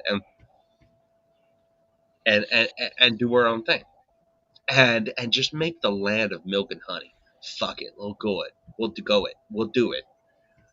But then as we go down the rabbit hole, the years of certain things, right? We've established ourselves. We're a fucking superpower now. We're a fucking contender. We're a conglomerate of fucking goofy goobers with a bunch of land, a bunch of resources, and nothing to be fucked with. Because why? The essence of our birth was based off of people that said, fuck the religious norm, fuck the king norm, fuck all that shit. And we said, hey, we're going to fucking do what we want to do. And if you want to take any bit of that liberty of that away, we are going to fight till we die. That's what makes an American, right? I don't care what religion, whatever fucking sex you are. You could be a they them. I don't give a fuck, right? You need to be a person who is a patriot. Now you could swing left and right and religious and this and that shit, but what I am saying, boys, girls, anybody else watching this, for the love of God, we, for the love of Allah or the love of whatever, we still need to pledge allegiance to our fucking land mass and understand that we all have to work together, we live together, and fuck the rest of anybody else who wants to take that notion away from us. That's what we lost. That's what we need to get back to. So I don't know where we need to go. I don't know if we need to reinvent the internet to fucking reprogram our own little squishy brains, but we need to fucking go to that. We need to go back to patriotism, because regardless of what religion you have, some of them have patriotism in the word built into them. Some of them have conquering built into them, but in the essence of it, it's just being the goddamn best and living your life as the best.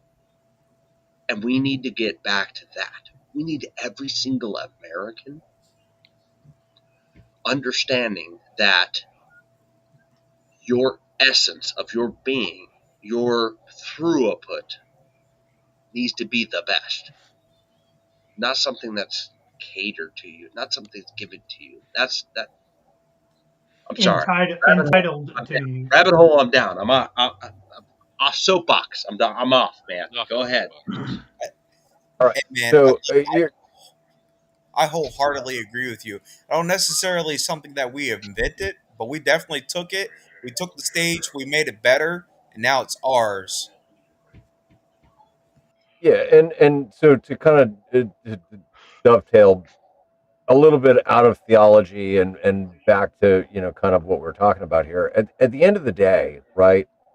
It all comes down to the Constitution, and whether you want to dress up like a woman and pretend you're a woman, whether you want to sleep with people of the same sex as you, whether you want to practice any religion that there is on the earth, it doesn't matter because those rights are clearly outlined in the Constitution. Those are individual rights that the government cannot impede on. Correct. 100%. Okay. Yeah, Now, but just be a productive goddamn member of society. That's the problem. Well, and Exactly. the well, part okay, where but we've so strayed is we forget exactly what Paul said, and each of us has the right to do our own thing.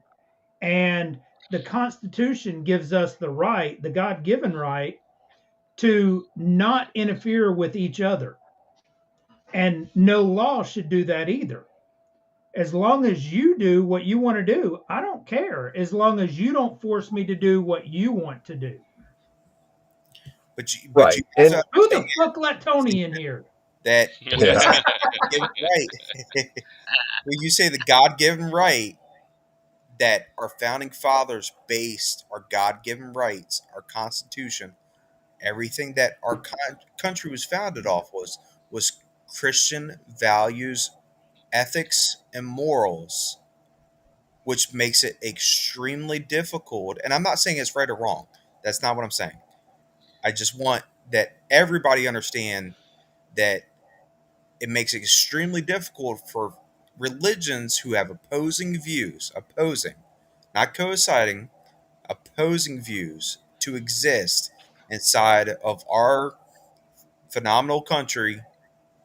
It makes it hard for that to happen. When you but have, and this is no shot at what's going on in Michigan or whatever, but take Michigan, for example, with the strong Muslim presence, where they're trying to influence laws and things that are happening there that contradict what we have set in place as a country. Now, whether it's a different sect of Christianity, it's still based on Christianity morals and ethics. Muslim is sure, not the Muslim religion is not about assimilation or getting along with others. It's about conquering, Yeah. and right, that's where you run into the problem. Is that I mean, and that I mean Muslims, we could go into the Crusades and we could go into all of the yeah, history of all of that. I want to try and kind of keep on track. most Muslims though are not the zealot types that think that if you don't agree with me, I have to kill you type. Right, the majority, Yeah. yes. Can you I'm sorry, But Grouch. I got Stephen, if they were given the choice, even though they're not like coinciding with that, but if they were given the choice of this or that, they're gonna take that before they take this. You know what I mean? I don't know. I don't They're say that The because you've Muslim got religion is no different than Christianity. Indonesia, India, Russia. You've got Egypt. You've got Have you all of the Indonesia? Muslim countries. Indonesia's not really a good reference for Well, moderate Muslims. true, but hey, I mean, they have a good portion of their people that are moderate Muslims. do you want to but like I said, if they given the choice, they will go they will side with with The radical side out the of fear. radical side because they know what the Jesus, it's a late night. The Quran. What the Quran states will happen to them. Easy, Mike. I don't think you can say Jesus and Muslim in the same sentence. or Jesus and the Quran. Yeah. But All right, listen. if I you don't want understand to. I don't want to get too far off track Yeah. here. I greatly appreciate the theological conversation, and it's fantastic. And let's go down that rabbit hole another day. But dovetailing off of that, okay, with the no kings. Let's go.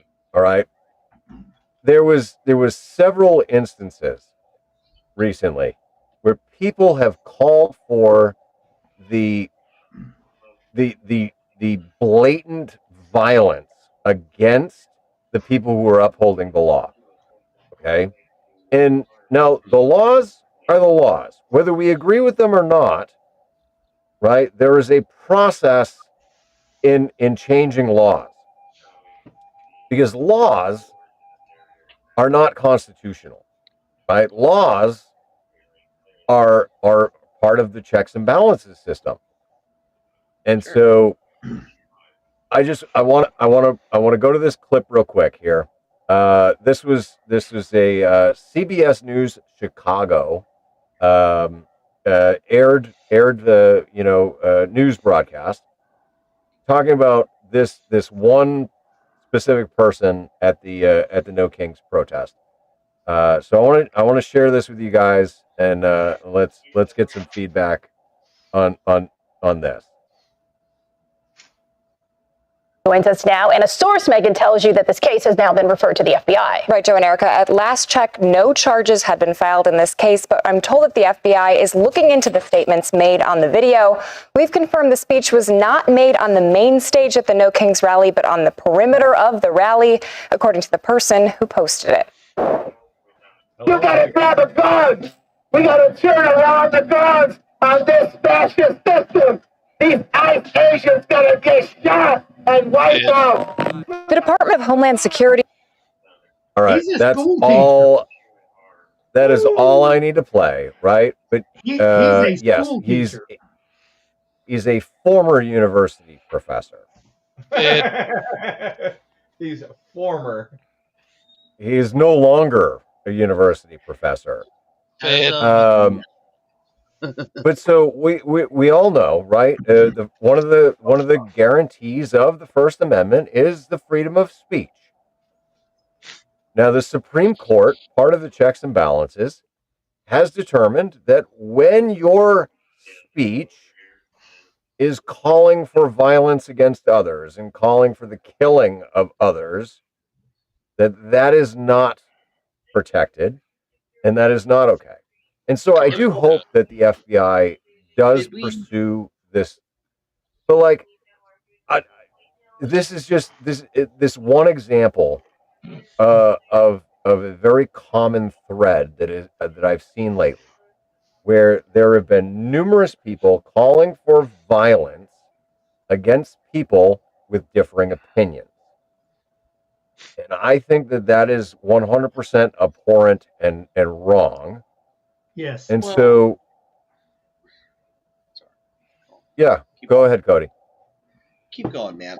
Well, maybe so, maybe not so. Right? Because I don't know. Maybe I've not read enough on the minutia of what is the First Amendment to say what you want to say. Right? But sometimes to call up arms upon other people, I mean, fuck, dude, that's what we did. That's what we did. That is what we did to in the birth of our organization or Tarring nation. and feathering. We said no, fuck these guys. You know, they'll fucking throw a bunch of fucking tea in the fucking harbor, and we're gonna fucking create some chaos. So that is the true epitome of, in my opinion, of what is the freedom of speech. But you're right. Also, in the same context is if we flip this on the opposite side, like, man, say something against what the original founders, or excuse me, if you're going to go say something against what the machine is saying, then it sounds absurd. It sounds against what we tried to start with. But you know what? There's people in Russia. There's patriots. I'm doing finger quotes here, but there's patriots within Russia that will say words and say the verbiage, say these things against Mother Russia inside these are Russian citizens that say this inside of their own capital, right? They have protesters too, but they're protesters that say those exact same words as the guy that you just showed. They get arrested. They get put in this fucking place we don't They talk. disappear. Right? So here's the tough part. Here's the issue. Can we as right wingers look at that guy who says, take arms against ICE and shit like that? Can we take that guy and can we put him in a dark hole like the Russians? Like, can we do that? We I as don't know. can, Is but not as a we're government. in this fucking weird. Well, all I can tell you is, like in the state of Georgia, if he was to make a comment like that in the state of Georgia, if the local authorities or the state authorities wanted to, they could charge his ass with terroristic threats and acts. Because all it requires is for you to say something where you're going to harm somebody, and there'll be witnesses to that statement. Yeah. He made it publicly, so. So he said, okay, all right, perfect. All right, now we dial down the minutia, right? He said that you need to take arms against ICE agents, right? Yes.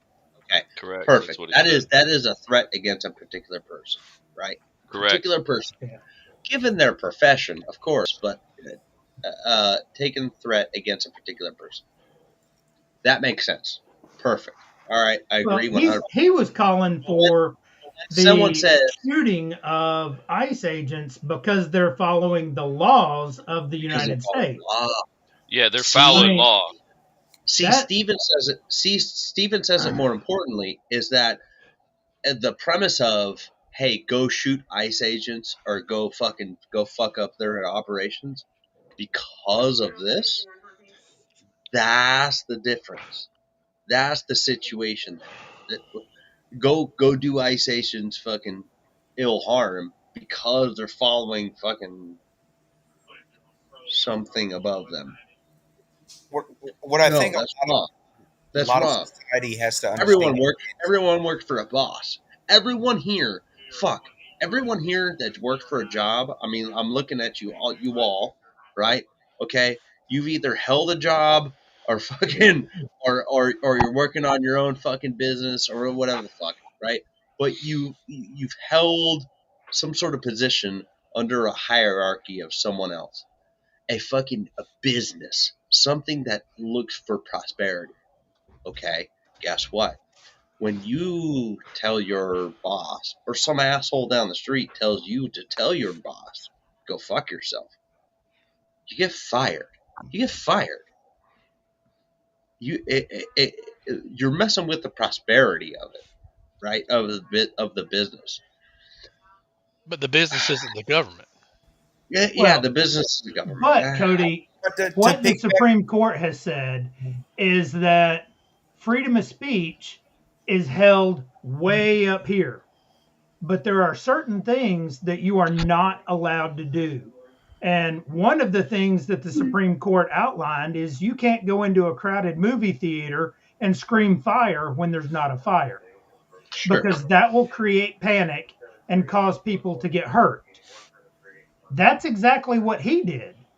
Yes. He's screaming to people that they need to go out and get guns and kill law enforcement officers for enforcing the laws of the United States. That's a criminal act. Yep. Freedom of speech is not freedom of consequence. This is true. Ooh.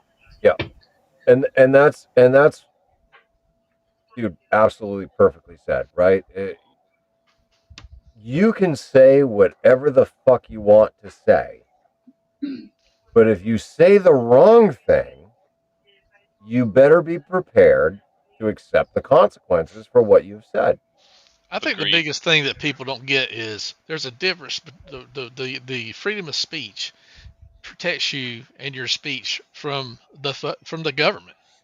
It doesn't protect your speech from society. From other people. You know, if you say if you walk into freaking church and you start saying some crazy crap, it's not against the law for them to turn their back on you and be like, huh, this dude's weird.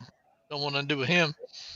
Same thing if you say something online and it reflects poorly on your employer, they can cut ties with you. They're not your gut. They're not the government. Ooh, absolutely. Yeah, no, that's a big deal. That's a contention that we've had most recently was where you're allowed your own opinion, but yeah, cool, do so. But if you are a warrant, or you are commissioned, or you are an employee of a particular organization, if that organization says no, dude, that doesn't align with our morals and everything else, by gone, fuck off. See, this is holy shit! I just had an epiphany, boys. Listen. I thought I saw fuck. smoke Holy coming shit! here. Are we as service members? Are we as service members allowed to say some nefarious shit against what is the code of conduct of what is the direction by which the chief of staff says, Not or on by video. what POTUS says? No, we're Not not on allowed to. video. Otherwise, In the we're gonna get uniform. fired, motherfuckers. Same That's thing in how it law works. enforcement. That's how it works. There is a female staff sergeant in Illinois that was just posted the other day that came out and said she would refuse the order for her troops to go into Chicago. Cool.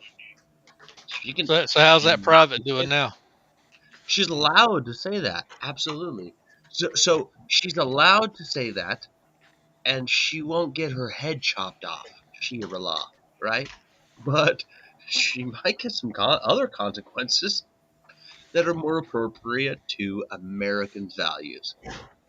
They don't know what the fuck they're doing. What? Based off of Christian moral and ethical values. And I keep hearing, right? We kind of keep coming back to Christian morals and values. I just want to point out that is a very, very broad spectrum of religion. Oh, absolutely. Yep. Absolutely. But Hey, Paul. at the baseline, that's where, as a country, where we exist, and I feel like when we're not, I'm just gonna leave it at that. That's a baseline where we exist as a country because that's where everything was written from, established from. Yeah. Hey, Paul. Love thy neighbor. We're at the 2-hour mark. Scanner So running in the background. I believe it's Not me. Jason. Yeah, I don't know who's got the scanner going. Not this guy this time. I swear it. Sorry, I turned that. Sorry, that's me. That's me.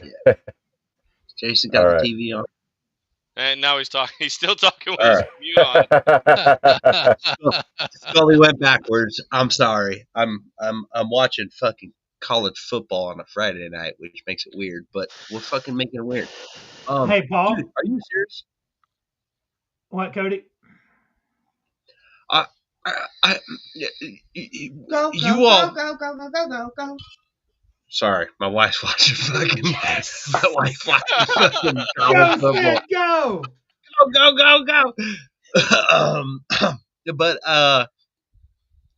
I don't know what I need to make more important here: the life, liberty, pursuit of happiness, or the college football game. But Well, if she starts hitting you with Nerf darts, we know what time it is. Well, it's not college football, I'll tell you that. It's college football. It's only the first quarter. Oh, it's Who's team? playing? Well, Jesus. Oh, she ran inside. It's Montana, University of Montana. Anyways, I don't want to fucking bug you all with this stuff, but Hey, look, Paul, we're at the 2-hour mark. Let's transition to the economy. With no, that 2-hour next mark. In 3 seconds. Let me fucking go. Look, Stop, you're over. boys, gentlemen, ladies, scholars, weirdos, people that like feet on the internet, fucking all you fuckers, okay? You're the best thing since sliced bread. And the best part about you is Mike. The best part of Did the you best see the part size of about that you bunion? is that you you found someone to procreate with, and you Hopefully. feel the best part about yourself making the essence of that procreation better. Okay? And I think that's what the founding fathers thought of, was like, fuck it. We want to not have the church, not have England, not everything in between. We just want to fucking do what the hell we find necessary to make our essence survive. Sure. So they Until the wrote Whiskey Rebellion, right? So they wrote those words to make it just fucking kind of good enough to not let any outliers happen, but not let any fucking of the old school churchy England fucking invade again. But we've modernized, we've colonized, we've become American land of honey eyes, this thing of this new essence of what we are, and it's fucking weird. And if you got the old schoolers playing like I'm a right wing fucking let's talk about what Benjamin Franklin was saying, and you got the left wing going like, yo, we're a fucking modern planet and we have 50,000 different religions and we'll fucking move it this way too. Man, let's just make America great again. I'm not saying Trump's MAGA. I'm saying the red, white, and blue, the essence of what the fuck we're doing, dude. Let's make the science experiment again. Let's make that better again. What we wanted to do in the first place. I don't care if I have a fucking devout Muslim wants to kill me for my own fucking religious views person who lives right next door to me. And on the other side, the other fucking neighbor say, dude, I fucking don't believe in anything of what America believes in. I just want to fucking just have 1 billion babies. That's okay. It's okay. And you know what? You know what we're gonna do every third Saturday on a fucking on a good weekend that doesn't have rain? We're gonna have a barbecue. We're gonna have a barbecue that has some beef, maybe some pork, but some people won't eat. We're gonna have a barbecue. We're gonna fucking make each other fucking good. Cause fuck the rest of the planet. That's what I want. That's what we all want. That's what we want, dude. Why not? Why not? Fuck it.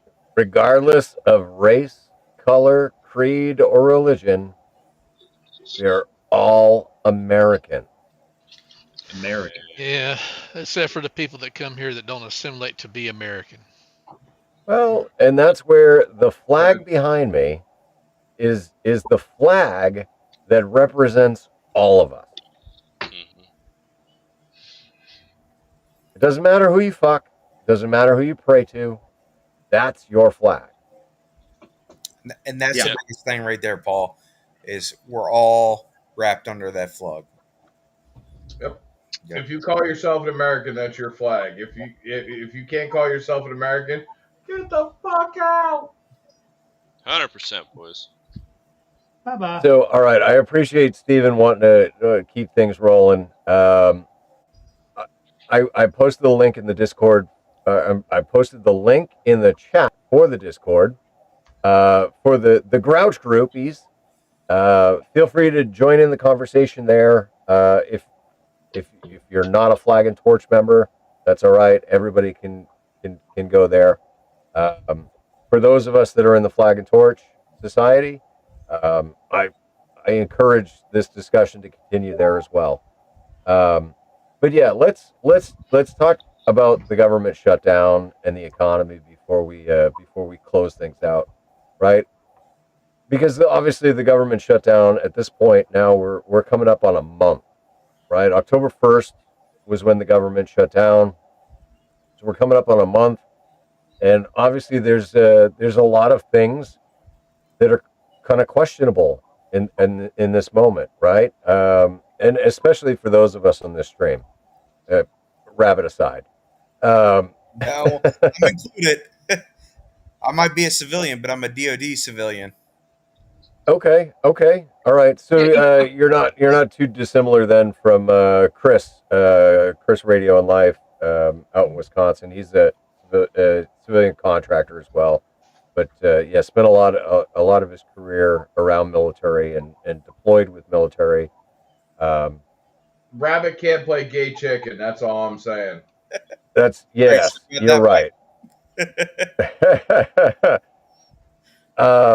So as I understand it currently, okay, come November 1st, veterans and those that are reliant on VA benefits are not at risk for not getting paid. There is a special appropriations fund for those of us that are on VA disability, and so we should still get paid. Now, if this continues and goes on longer, there is a possibility that money will run out, and there will come a time that we won't get paid. But one of the things that I really draw an issue with is that we are trying to figure out how to pay our military. And regardless of which side of the aisle that you follow or whatever your political beliefs are, I think one of the core fundamentals of the federal government is our national security. And our national security is our military.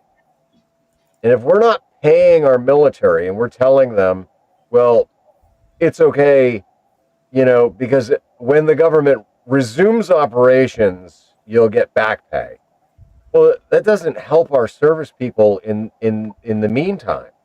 That doesn't help them in the here and now, right?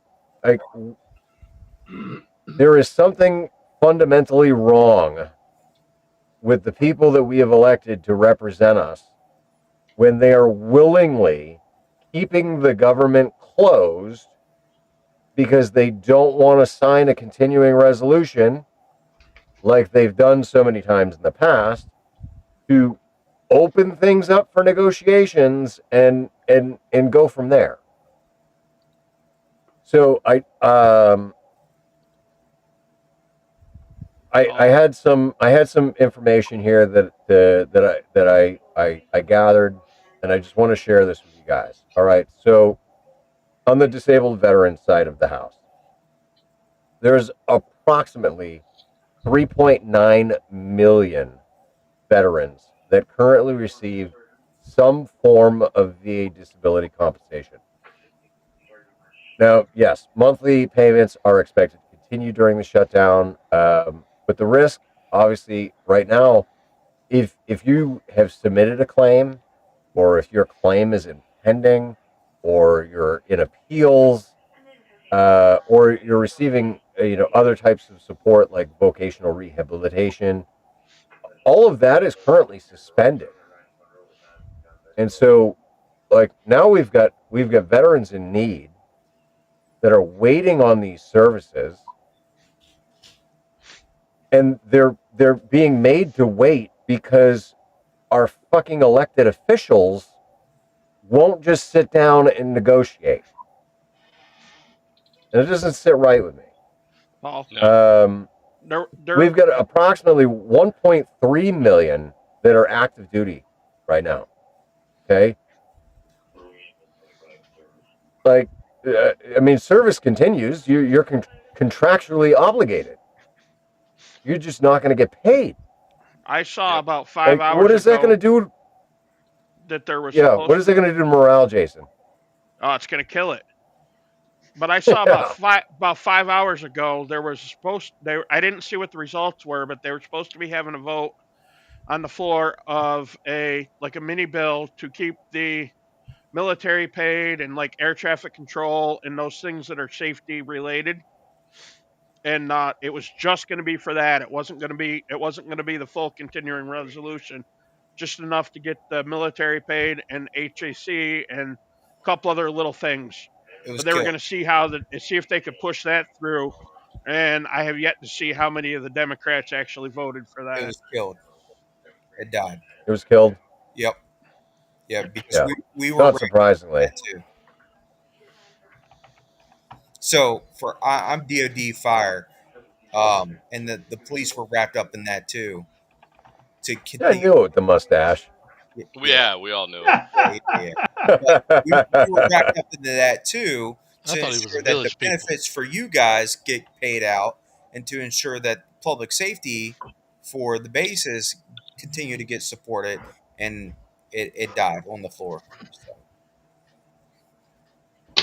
That sucks. So, and this is where I have a big issue, right? Like, I mean, so we elect the House and Congress to represent our local interests. But if our local interests aren't being met because they're just refusing to fucking, sit down on the table and continue to negotiate and just keep the fucking government open, well, then now you're also putting our federal risks in jeopardy, where now, I mean, what we're gonna have a hard time paying Border Patrol. We're gonna have a hard time paying all of the federal employees that are enforcing our border laws, which we have desperately needed over the last 4 years. Like, I don't understand the mentality of this party politics bullshit. Because, Paul, there's no sense of community. They don't care about their neighbor. They care about themselves and their own agenda. Paul and Rabbit, hey, I'm kind of curious because I mean I know what the percentage is of active duty, National Guard, and service are, right? It's a fucking that's an easy fucking equation of service members, right? But then talk the DoD civilians, right? Talk what you said was Border Patrol, everything else federal wise, right? People that are on the federal business end of receiving a paycheck. And I mean not a EBT card and all that bullshit, right? I'm not talking about that stuff. Yeah, no, we won't get into EBT on this one. Yeah. I'm talking about federal benefits based off of your output as a fucking protective member of society. I'd be fucking really curious as to what the true number is of federal employees that are getting a direct paycheck. So for DoD Fire, I can speak specifically on that as a union member.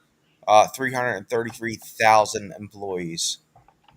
You said 333? Yep. 1,000 employees for federal fire. For federal fire, dude, the active duty army is at 470. Yep. Right. So I mean, if you're looking at it, if you go big That's picture, stateside, by the way, guys. yeah, dude, I'm talking beer math. I'm just beer mathing it here, right? You're looking. Oh God, you're looking at almost maybe 4.2 million. Oh, that's good, Steven. Yeah, I was thinking about 6 to 8 million.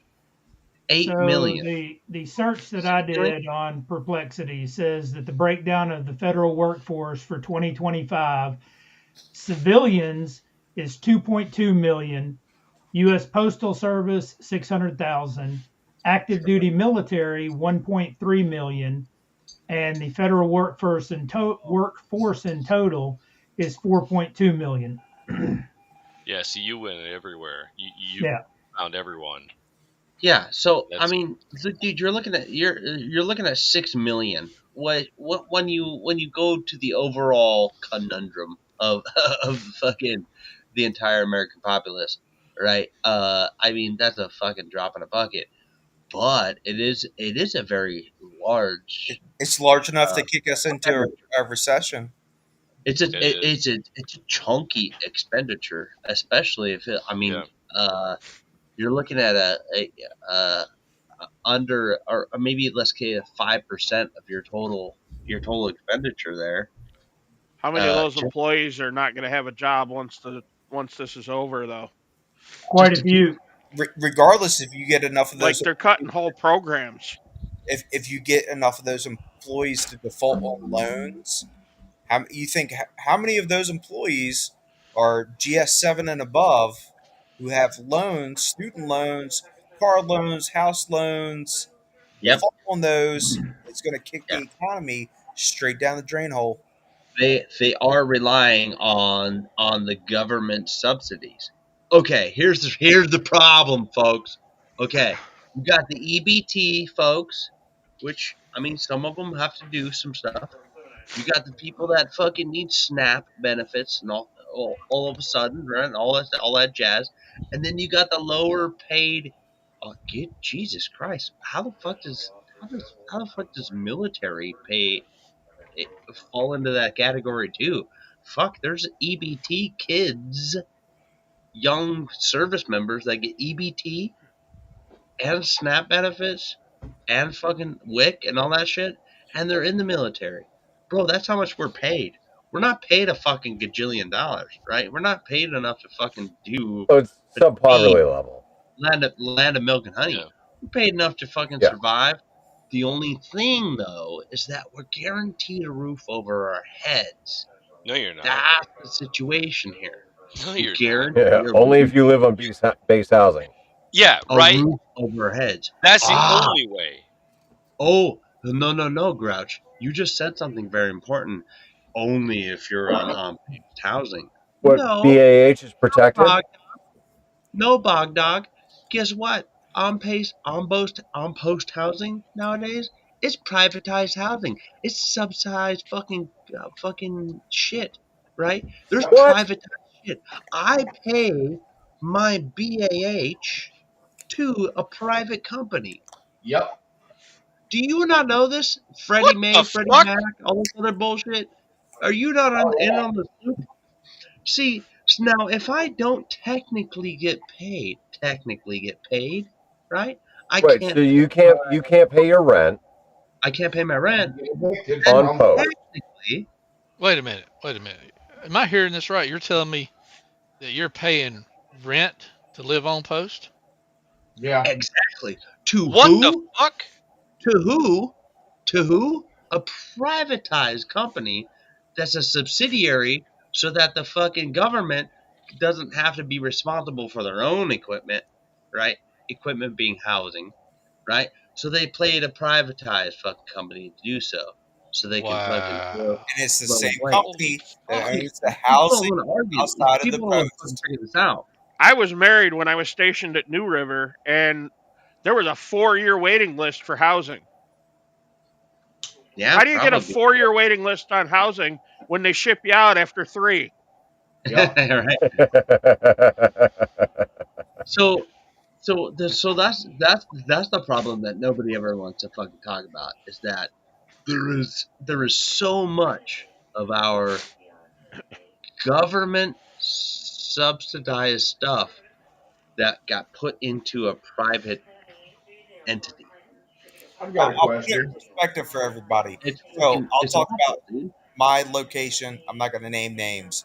My location specifically, the post that's closest to me has a good quarter of the base that is military housing. Is owned by the same company that owns military housing slash civilian housing in 2 neighborhoods outside of Post. Yeah, duh. I have a question. And they don't give a fuck. Yes, Mike. Ask your Okay, question. cool. I just wanted everybody to, because we have a little time delay lag here. My question is what if Trump said "fuck you" to China and said the money that we owe you, fuck you, goodbye. We'd be fucked because we don't make anything here in the States. What's that? We'd be screwed because we don't make anything here in the States. Well, it's Moved all our manufacturing. 90% of what the everyday person uses comes from outside the U.S. It's no longer manufactured here. We need to get back to American manufacturing. I understand that. That's why I'm saying the trillions of dollars that we owe to China, and we said, "Fuck you, you're not getting it. Get the fuck out. We're not going to pay you shit. We're done. We're null and void. Bye bye." If we throw Right, but then what is China going to do? Are they going to invade fucking the U.S.? Fuck no. We're gonna be at war with China by 2027. Probably sooner than that. Could possibly be sooner, but that's the we date that's both been support given. each other so fucking deep we couldn't separate ourselves. This is like a bad domestic violence marriage. But I mean, all these Chinese Mission failed. We'll get them next time. No, it's 20. All these It's 20. Chinese investors that bought the Jason. property and all that shit, they need to get the fuck out. Just No, like you're our right. governor of Arkansas did. She said, "Fuck you, get the fuck out." Completely agreed, but unfortunately, most of your politicians are in the pocket of China. We'll never step away from their pocketbook. Oh, I know. But I mean, if Trump came out and said that, I probably would shit myself, literally and physically. I'd be like, "What? About time somebody I grew fucking some shit fucking myself balls." yesterday. I think honestly, I think what needs to happen is yes, we need to bring manufacturing and industry back to the states. But I don't know how we do that. We're all going to have to get real cool, keeping real things quick affordable. about a lot of things.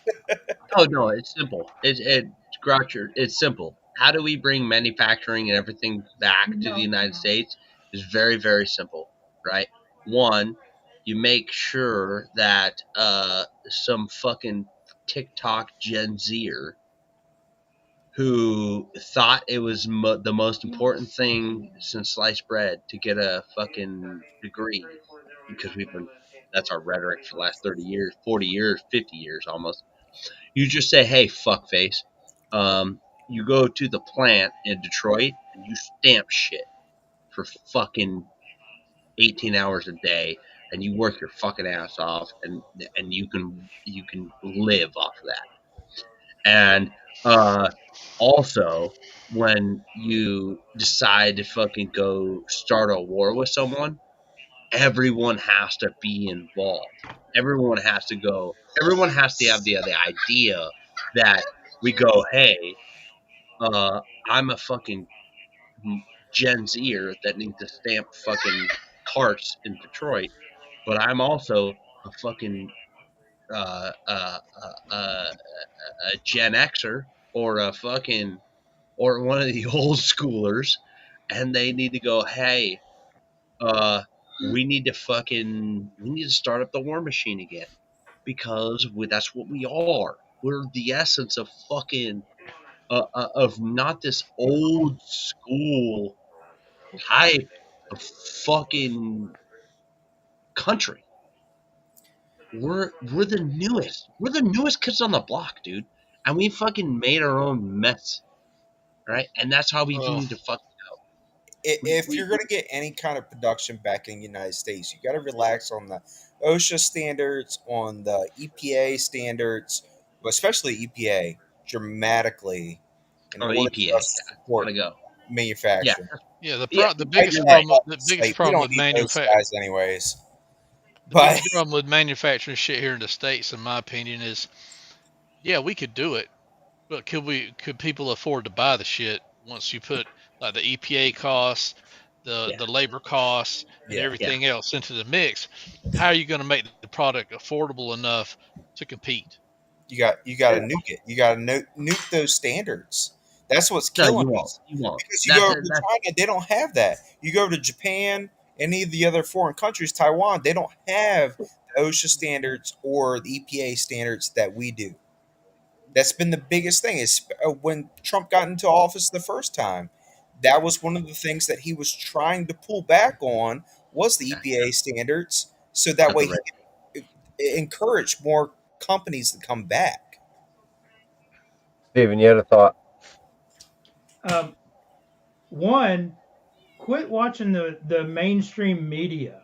I mean, pull up that YouTube clip of the Walmart CEO. Okay. The last one that I did. Hold on. The last clip that I put in. You got a Walmart CEO? Let's go. Yeah, because right now the economy is shit, right?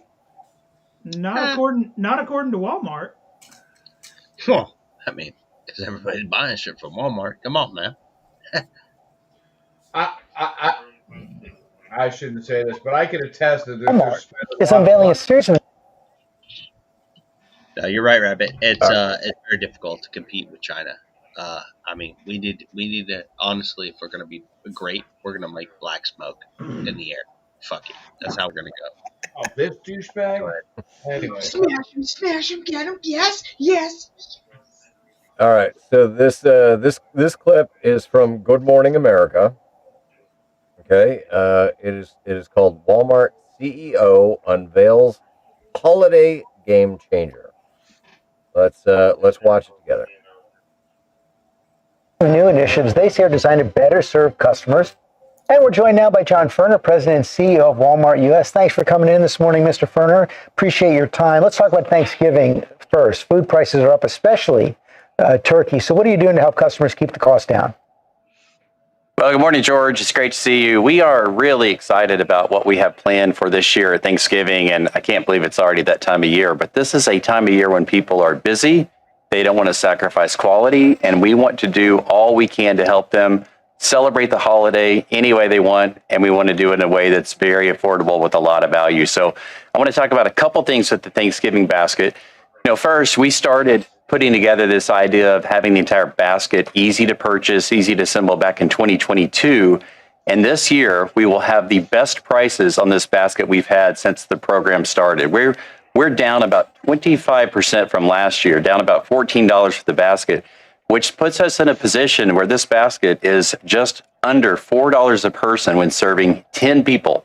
So we have a great basket that has a mix of our great brands, like Butterball turkeys. Our turkey prices, George, are all the way back to what they were in 2019 at 97 cents a pound. So we're really excited about the progress. I was really impressed when the team brought me this. It was better than I expected. So we're looking forward to a great holiday season, and we want to help people celebrate any way they want and do it at a great Walmart price. How about President Trump's tariffs? They're contributing to higher costs across the board. I know you're absorbing some of the cost, but how much is going to be passed on to consumers as they turn to holiday items? Well, George, we're, as you know, selling a really wide variety of products, and about 2/3 of what we sell is either made, grown, or assembled here in the United States. And so our merchants have done a really nice job of mixing things out. This basket is a great example of where we're keeping prices down. The other thing we do at Walmart, we have a program called Rollbacks, which we've had for decades. And as we stand here today, we get to talk today. We have about 7,000 items on Rollbacks, which is up about 1,000 from where we began the beginning of the year. So we are really focused on ensuring that across categories, opening price. All right, Cody, what do you got? What do you got? Oh, come on, man. Do you just show the fucking shit of a video of a fucking guy talking about Thanksgiving meals and the subsidized fucking bullshit? And then we're talking about Trump's tariffs. Hold the fucking phones here, boys. Check it out. This is Thanksgiving dinner. Tell me, of what Walmart products aren't built or grown or whatever the fuck in the United States? This is literally the United States holiday. So tell me, what about your subsidized bullshit or your tariffs are affecting that Walmart meal? Fuck you, dude. All the shit that's made in that meal comes from fucking right here. Right here. A majority of those products come from foreign countries, Cody. Well, why? Majority of them. Why? Why do I get my fucking green beans? Why Because do I get my American green beans packaged in fucking South Korea and then sent back here? Why the fuck Cody, do I get American grown turkeys sent across the fucking planet and then fucking butterballed back packaged here? What the fuck is going on here? China owns like 90% of the pork in the U.S. It's grown here. It's put on a freaking boat. It's shipped over there. It's killed. It's slaughtered.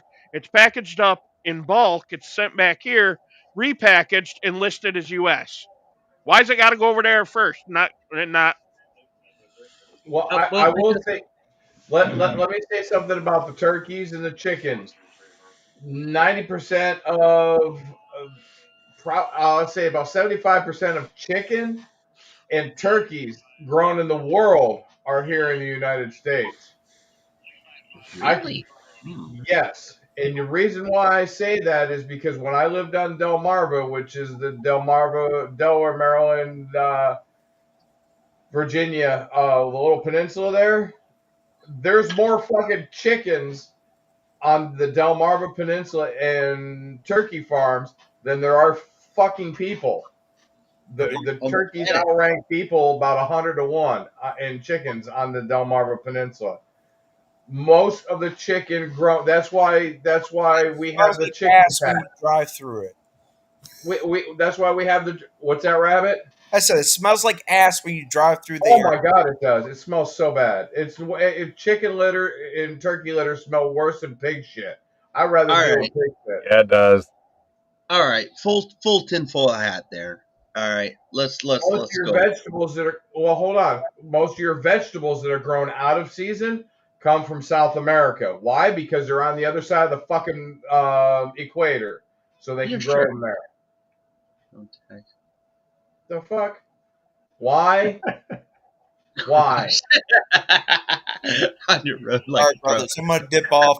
I enjoyed talking with y'all. Appreciate you having me on here. I hope to catch you next time. Bye. Thanks for jumping on, Rabbit. Rabbit, you're welcome back every time, man. Rabbit, we'll make it weird next time, all right?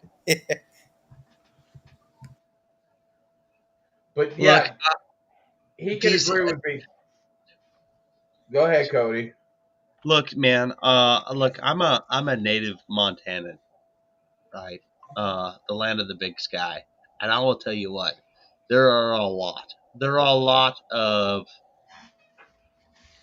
a lot of old school, old American country families, right? That owned a lot of land up there.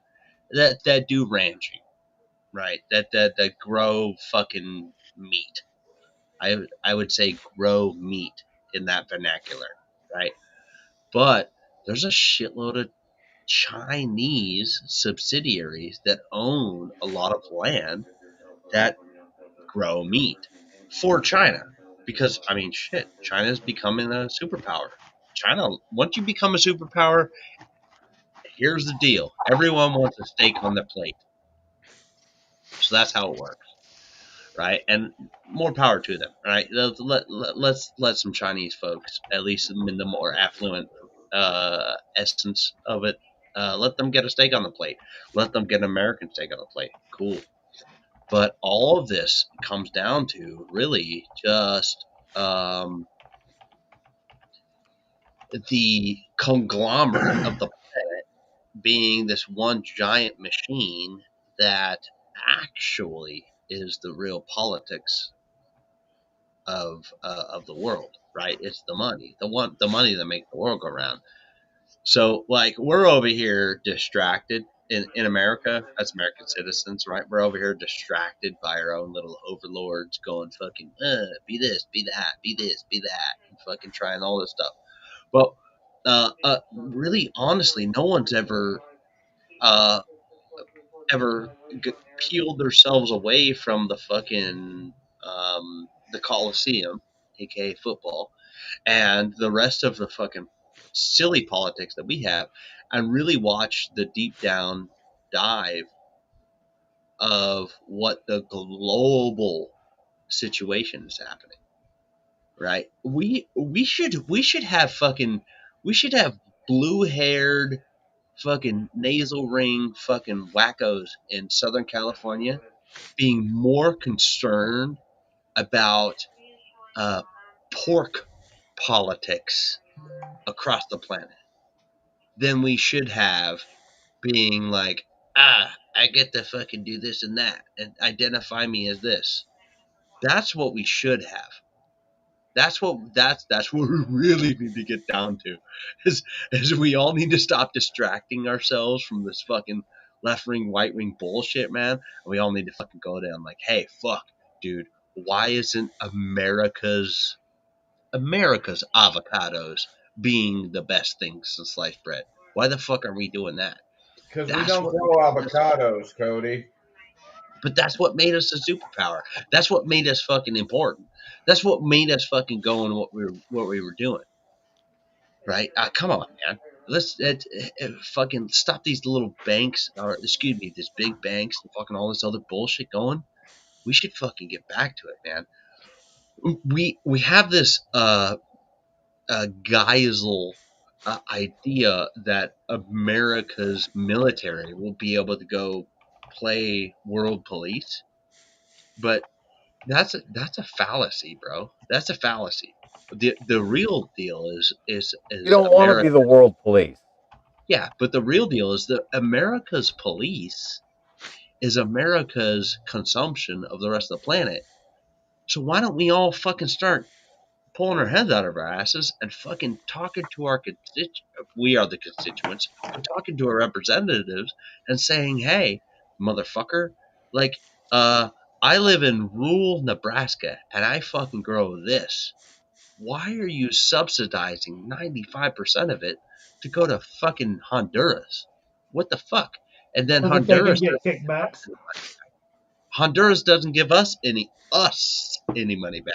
They give No, but the you. politicians get it. How the fuck you think Nancy and all them got rich? Yeah, dude. Okay. Yeah. All right. Fuck. Okay. Sorry, Paul. I stole the fucking podcast, but you know what? It's fucking term limit time. Fuck it. You just term limits. Fuck it. Ow! No, the biggest problem right now, in my opinion, the biggest problem is, and I hate to sound like this, but it's the way corporate America runs, right? With these publicly traded companies, they've got to fucking make this money to keep their shareholders happy and make the money for them. You don't have these private companies anymore that actually give a fuck about their product. All they're worried about is profits. And so you get these companies that have moved their manufacturing overseas because it's cheaper to pay somebody in China or Taiwan or Vietnam or whatever to make this shit than it is to pay the union fees and fight with the unions and pay American employees and benefits and all that kind of bullshit that's Unions. required to make the product here. and it be affordable and actually be a successful product as far as the end user price. I think we should get rid of all unions, but that's me. You know what I think that the biggest problem with America is that because we become a land of milk and honey, right? Is that everyone under the red, white, and blue is afforded, or this idea that we're afforded that we should have this a guaranteed roof over our head, which sounds nice. No, we really are okay, but here's the real deal, right? Do you want to know why everyone else is fucking doing and producing and making things that we aren't? It's because they have some slave labor. I don't want to say that word without some context, but they have labor that is very cheap, just enough to keep some bread on the fucking table. And we used to be in that product too. We used to be just a fucking folks that had enough to put bread on the table. But we were a producing fucking country to the planet. So honestly, fuck, dude, we need to get back to the idea that, like, hey, you make yourself smart, and then you could become someone who could produce more. But even if you're not smart or not, you can work your ass off and still have a viable fucking family, a roof over your head, that type of shit. Not something that's subsidized by the fucking government, but something that you earned for yourself. Say That's that the word most. again. Earned. No, subsidized. Quit picking on him, Tony.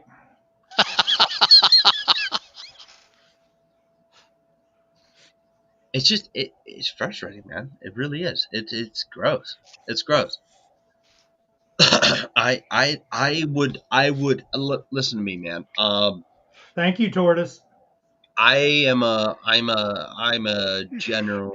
generalized young man.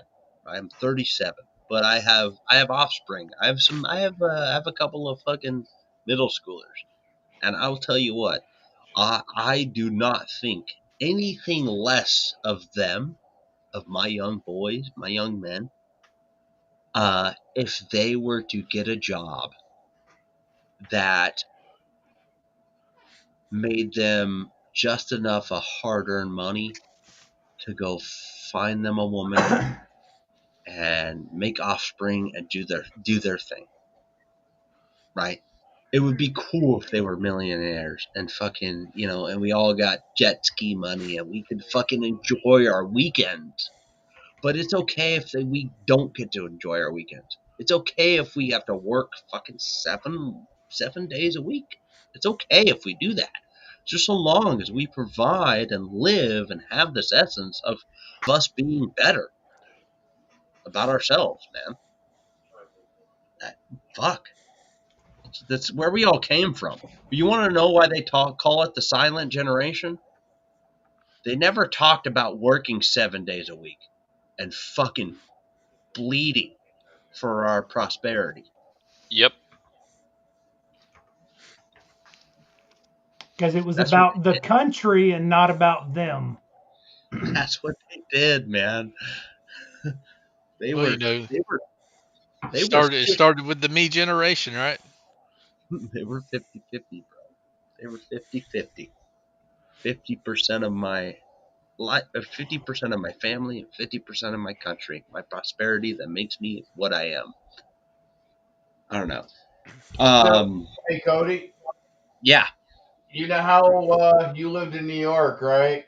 In the dead of in the Watertown is a cold place, right?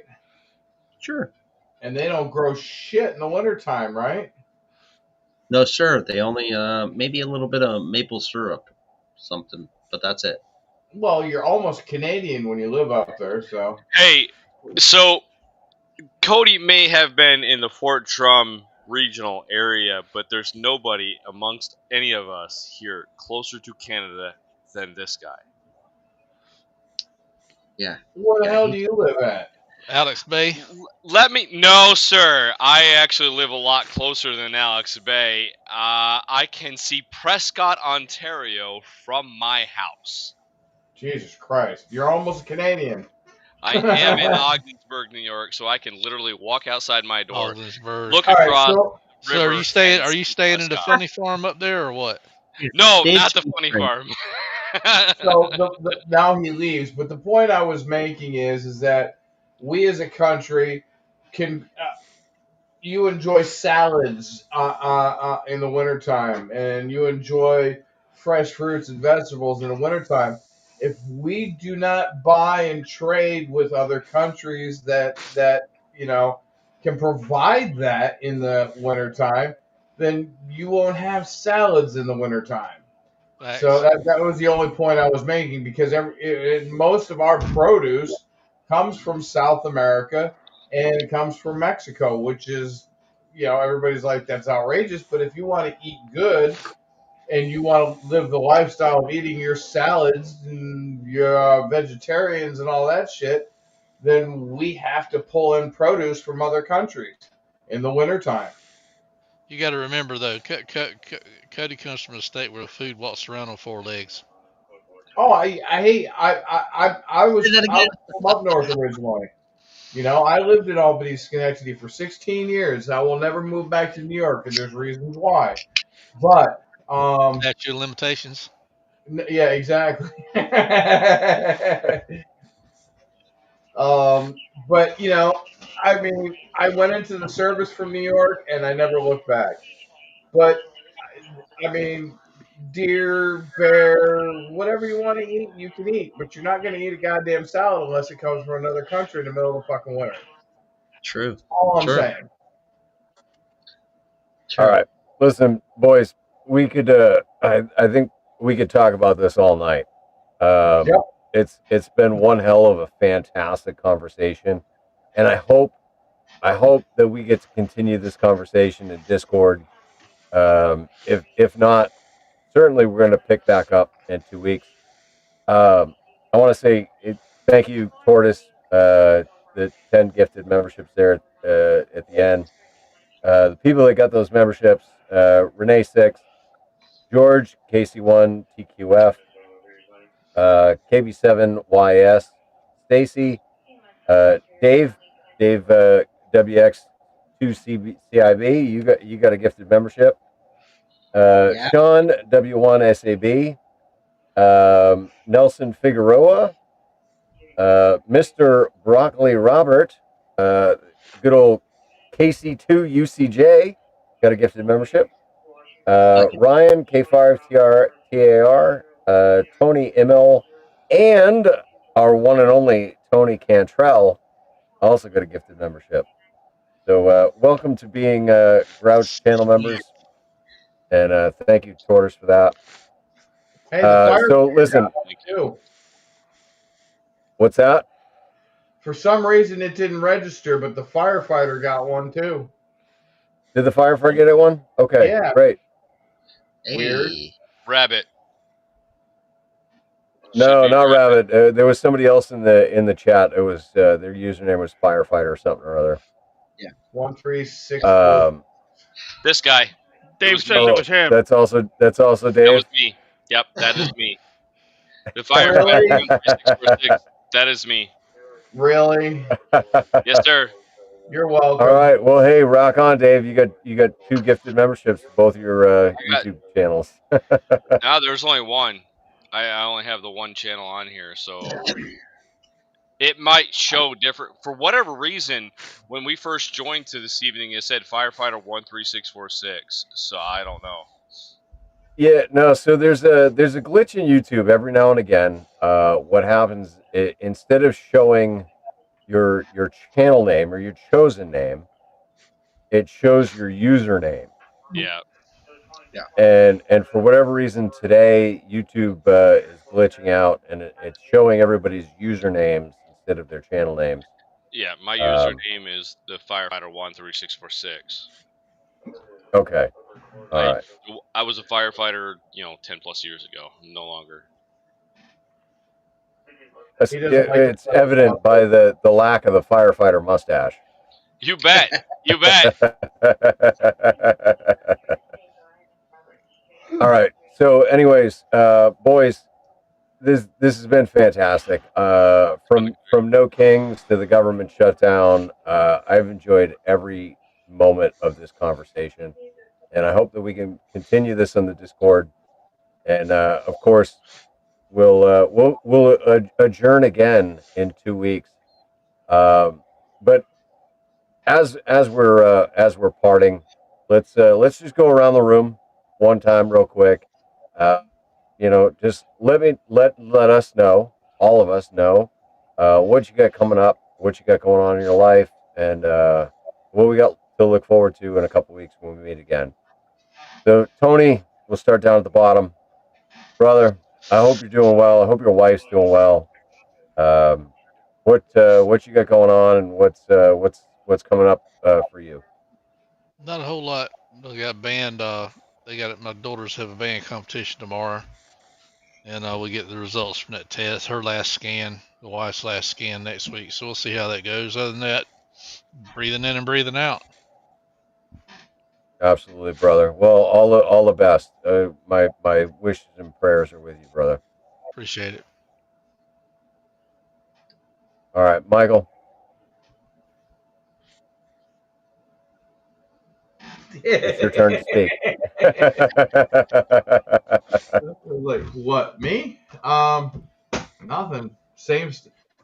Oh, you missed some excitement. You had to go, and I figured I'd share that with you. The blurry Julian Vaughn photo. There you go. Is that better? Yeah, there we go. Now it's clear. Hold on. It gets better. Cleared up. It gets better. CQ POTA, CQ Parks on the Air, November 3, Mike Fox Lima, QRZ. Oh, now you're just going to transfer that to the SD card in your radio. Yeah. And you've got that YL power. Well, I've got a Yaesu, so you know. All right, that's not fair, dude. You can't put the wife. That's weaponizing. You can't put That's the wife. not the wife. That's not the wife. Go from catfishing on Facebook to catfishing on the air. No, that's Julie from POTA Power. That's Julie from POTA Power, dude. She sent me that tonight. Oh man. So yeah, we'll have some fun with that this weekend, maybe. But it'd be a lot better than your CQ POTA, CQ POTA. Yeah, that's and so I don't know. I am gonna put that 148-foot random wire up this weekend. I know this is a Weekend Warrior podcast, but that's yeah. But we're all hams mostly, so yeah, it's all good. And then I've got to work tomorrow for like an hour and make like $125 an hour, a guaranteed minimum of 4 hours for work. So yeah, it's overtime, it's prevailing wage overtime, and it's dispatch call out. So yeah, it's gonna be a nice money weekend. Yeah, exactly. I'll be able to throw you some more super chats, Paul. Here comes the money. Here we go. Yeah, exactly. Here comes the money. Paul has a secret uncle somewhere. Anyways, but yeah, just gonna play around this weekend. It's a weekend I finally have to myself, and the wife is not gonna bother me this weekend, so that's a good thing. Steven, what you got going on, bud? Well, tomorrow, I'm going to be down in Sweetwater, Tennessee with the Scouts. They're doing some kind of jamboree tomorrow with about 3,000 Scouts. I still want to call it Boy Scouts, but yeah, but now you can have girls. Yeah. So my local radio club is going down, and we will be operating down there as a ham radio club. And I'll be sitting out behind the Jeep with the POTA rig set up, and I'll be hunting POTA parks and racking up my stats while showing off for scouts. Hopefully, getting them interested. Fuck yeah. Oh yeah, get some jamboree on the air badges. Is that what it is? Yeah. It's not Jamboree on the air, but it Jamboree is. was last weekend. Yeah, Jamboree was last weekend, but and it's Fuck. not a park, so I can't activate. But I will be hunting with scouts around and probably just hanging out on probably 20 meters, doing voice just to try and get scouts to talking to people.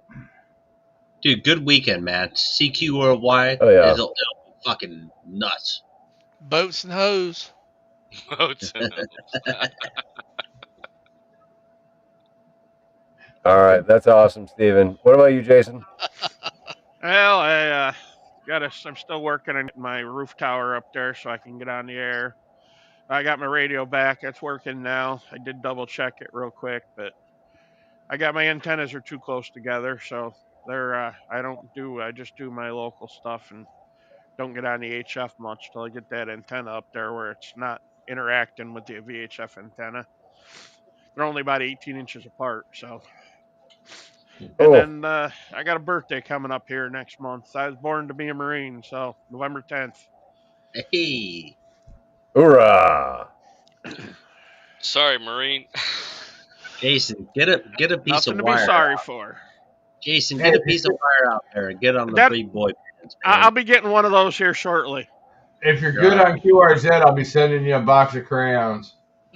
I was just about to say my cousin. All right, I am good on Zed, but yeah, I was in MAK's video earlier there, and I got one of those antennas. So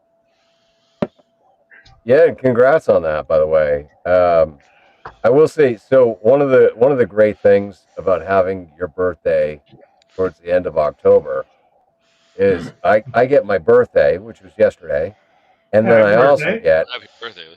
Thank you. Bastard, you didn't even tell me. Oldest looking 7-year-old on the planet.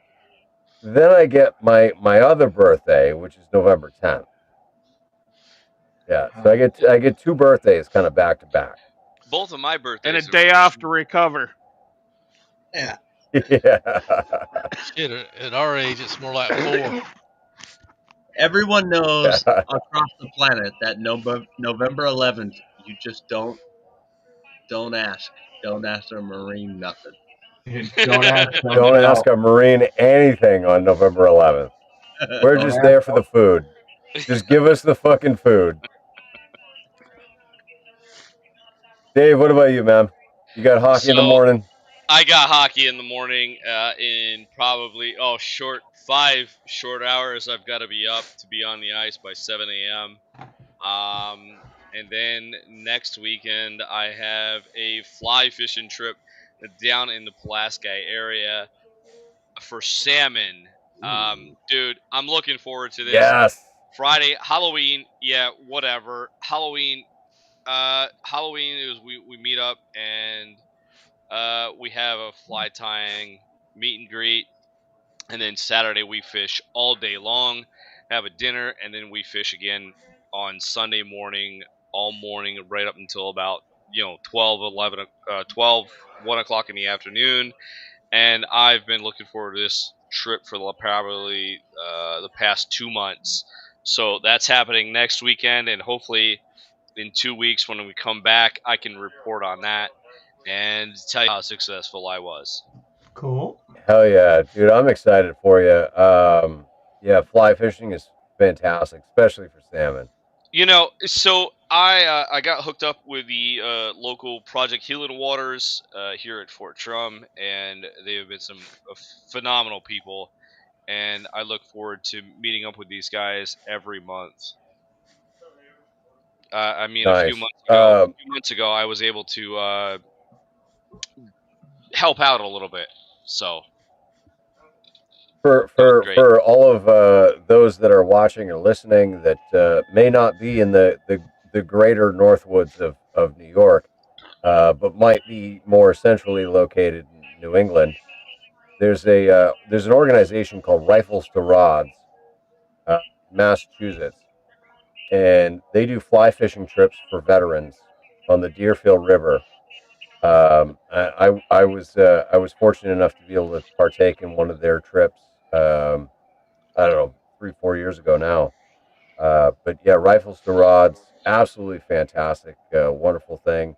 Fly fishing for veterans it's fantastic. It's an amazing thing. I'm excited for you. I think you're going to have a wonderful time, and I look forward to hearing about it. Awesome. All right, Cody, what do you got? Well, what do I got? Oh, absolutely nothing this weekend, man. Yeah, I mean, other than like stomping the heads out of fucking young soldiers. Oh, dude, no, I'm crossing my fingers. None of my soldiers are gonna do something wild that I need to go to the MP station on or nothing, dude. Don't become I next week. had all of my almost year-long event over the last week. So Noble Skywave, man, nobleskywave.ca. We kicked ass. We took names.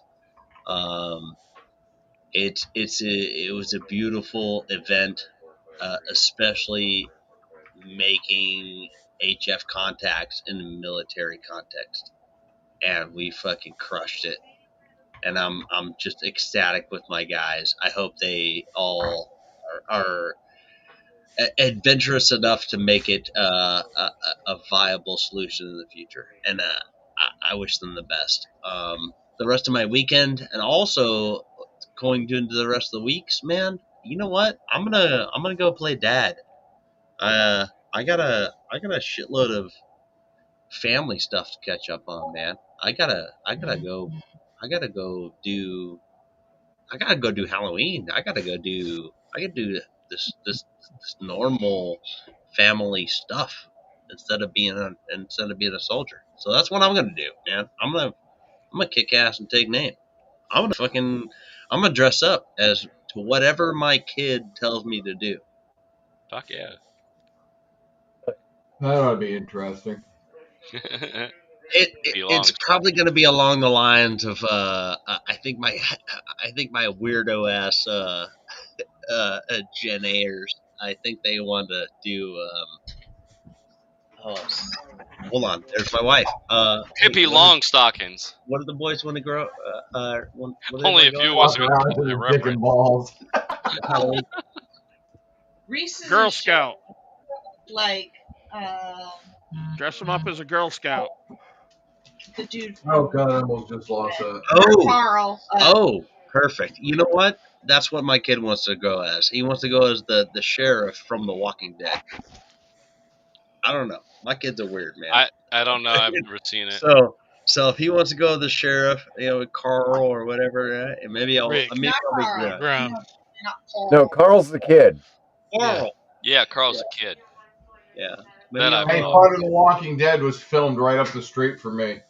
Maybe I'll be a zombie or something. But that's what I'm doing, man. I'm gonna fucking separate myself from the planet and talk to my family once in a while. No, you don't separate yourself from the.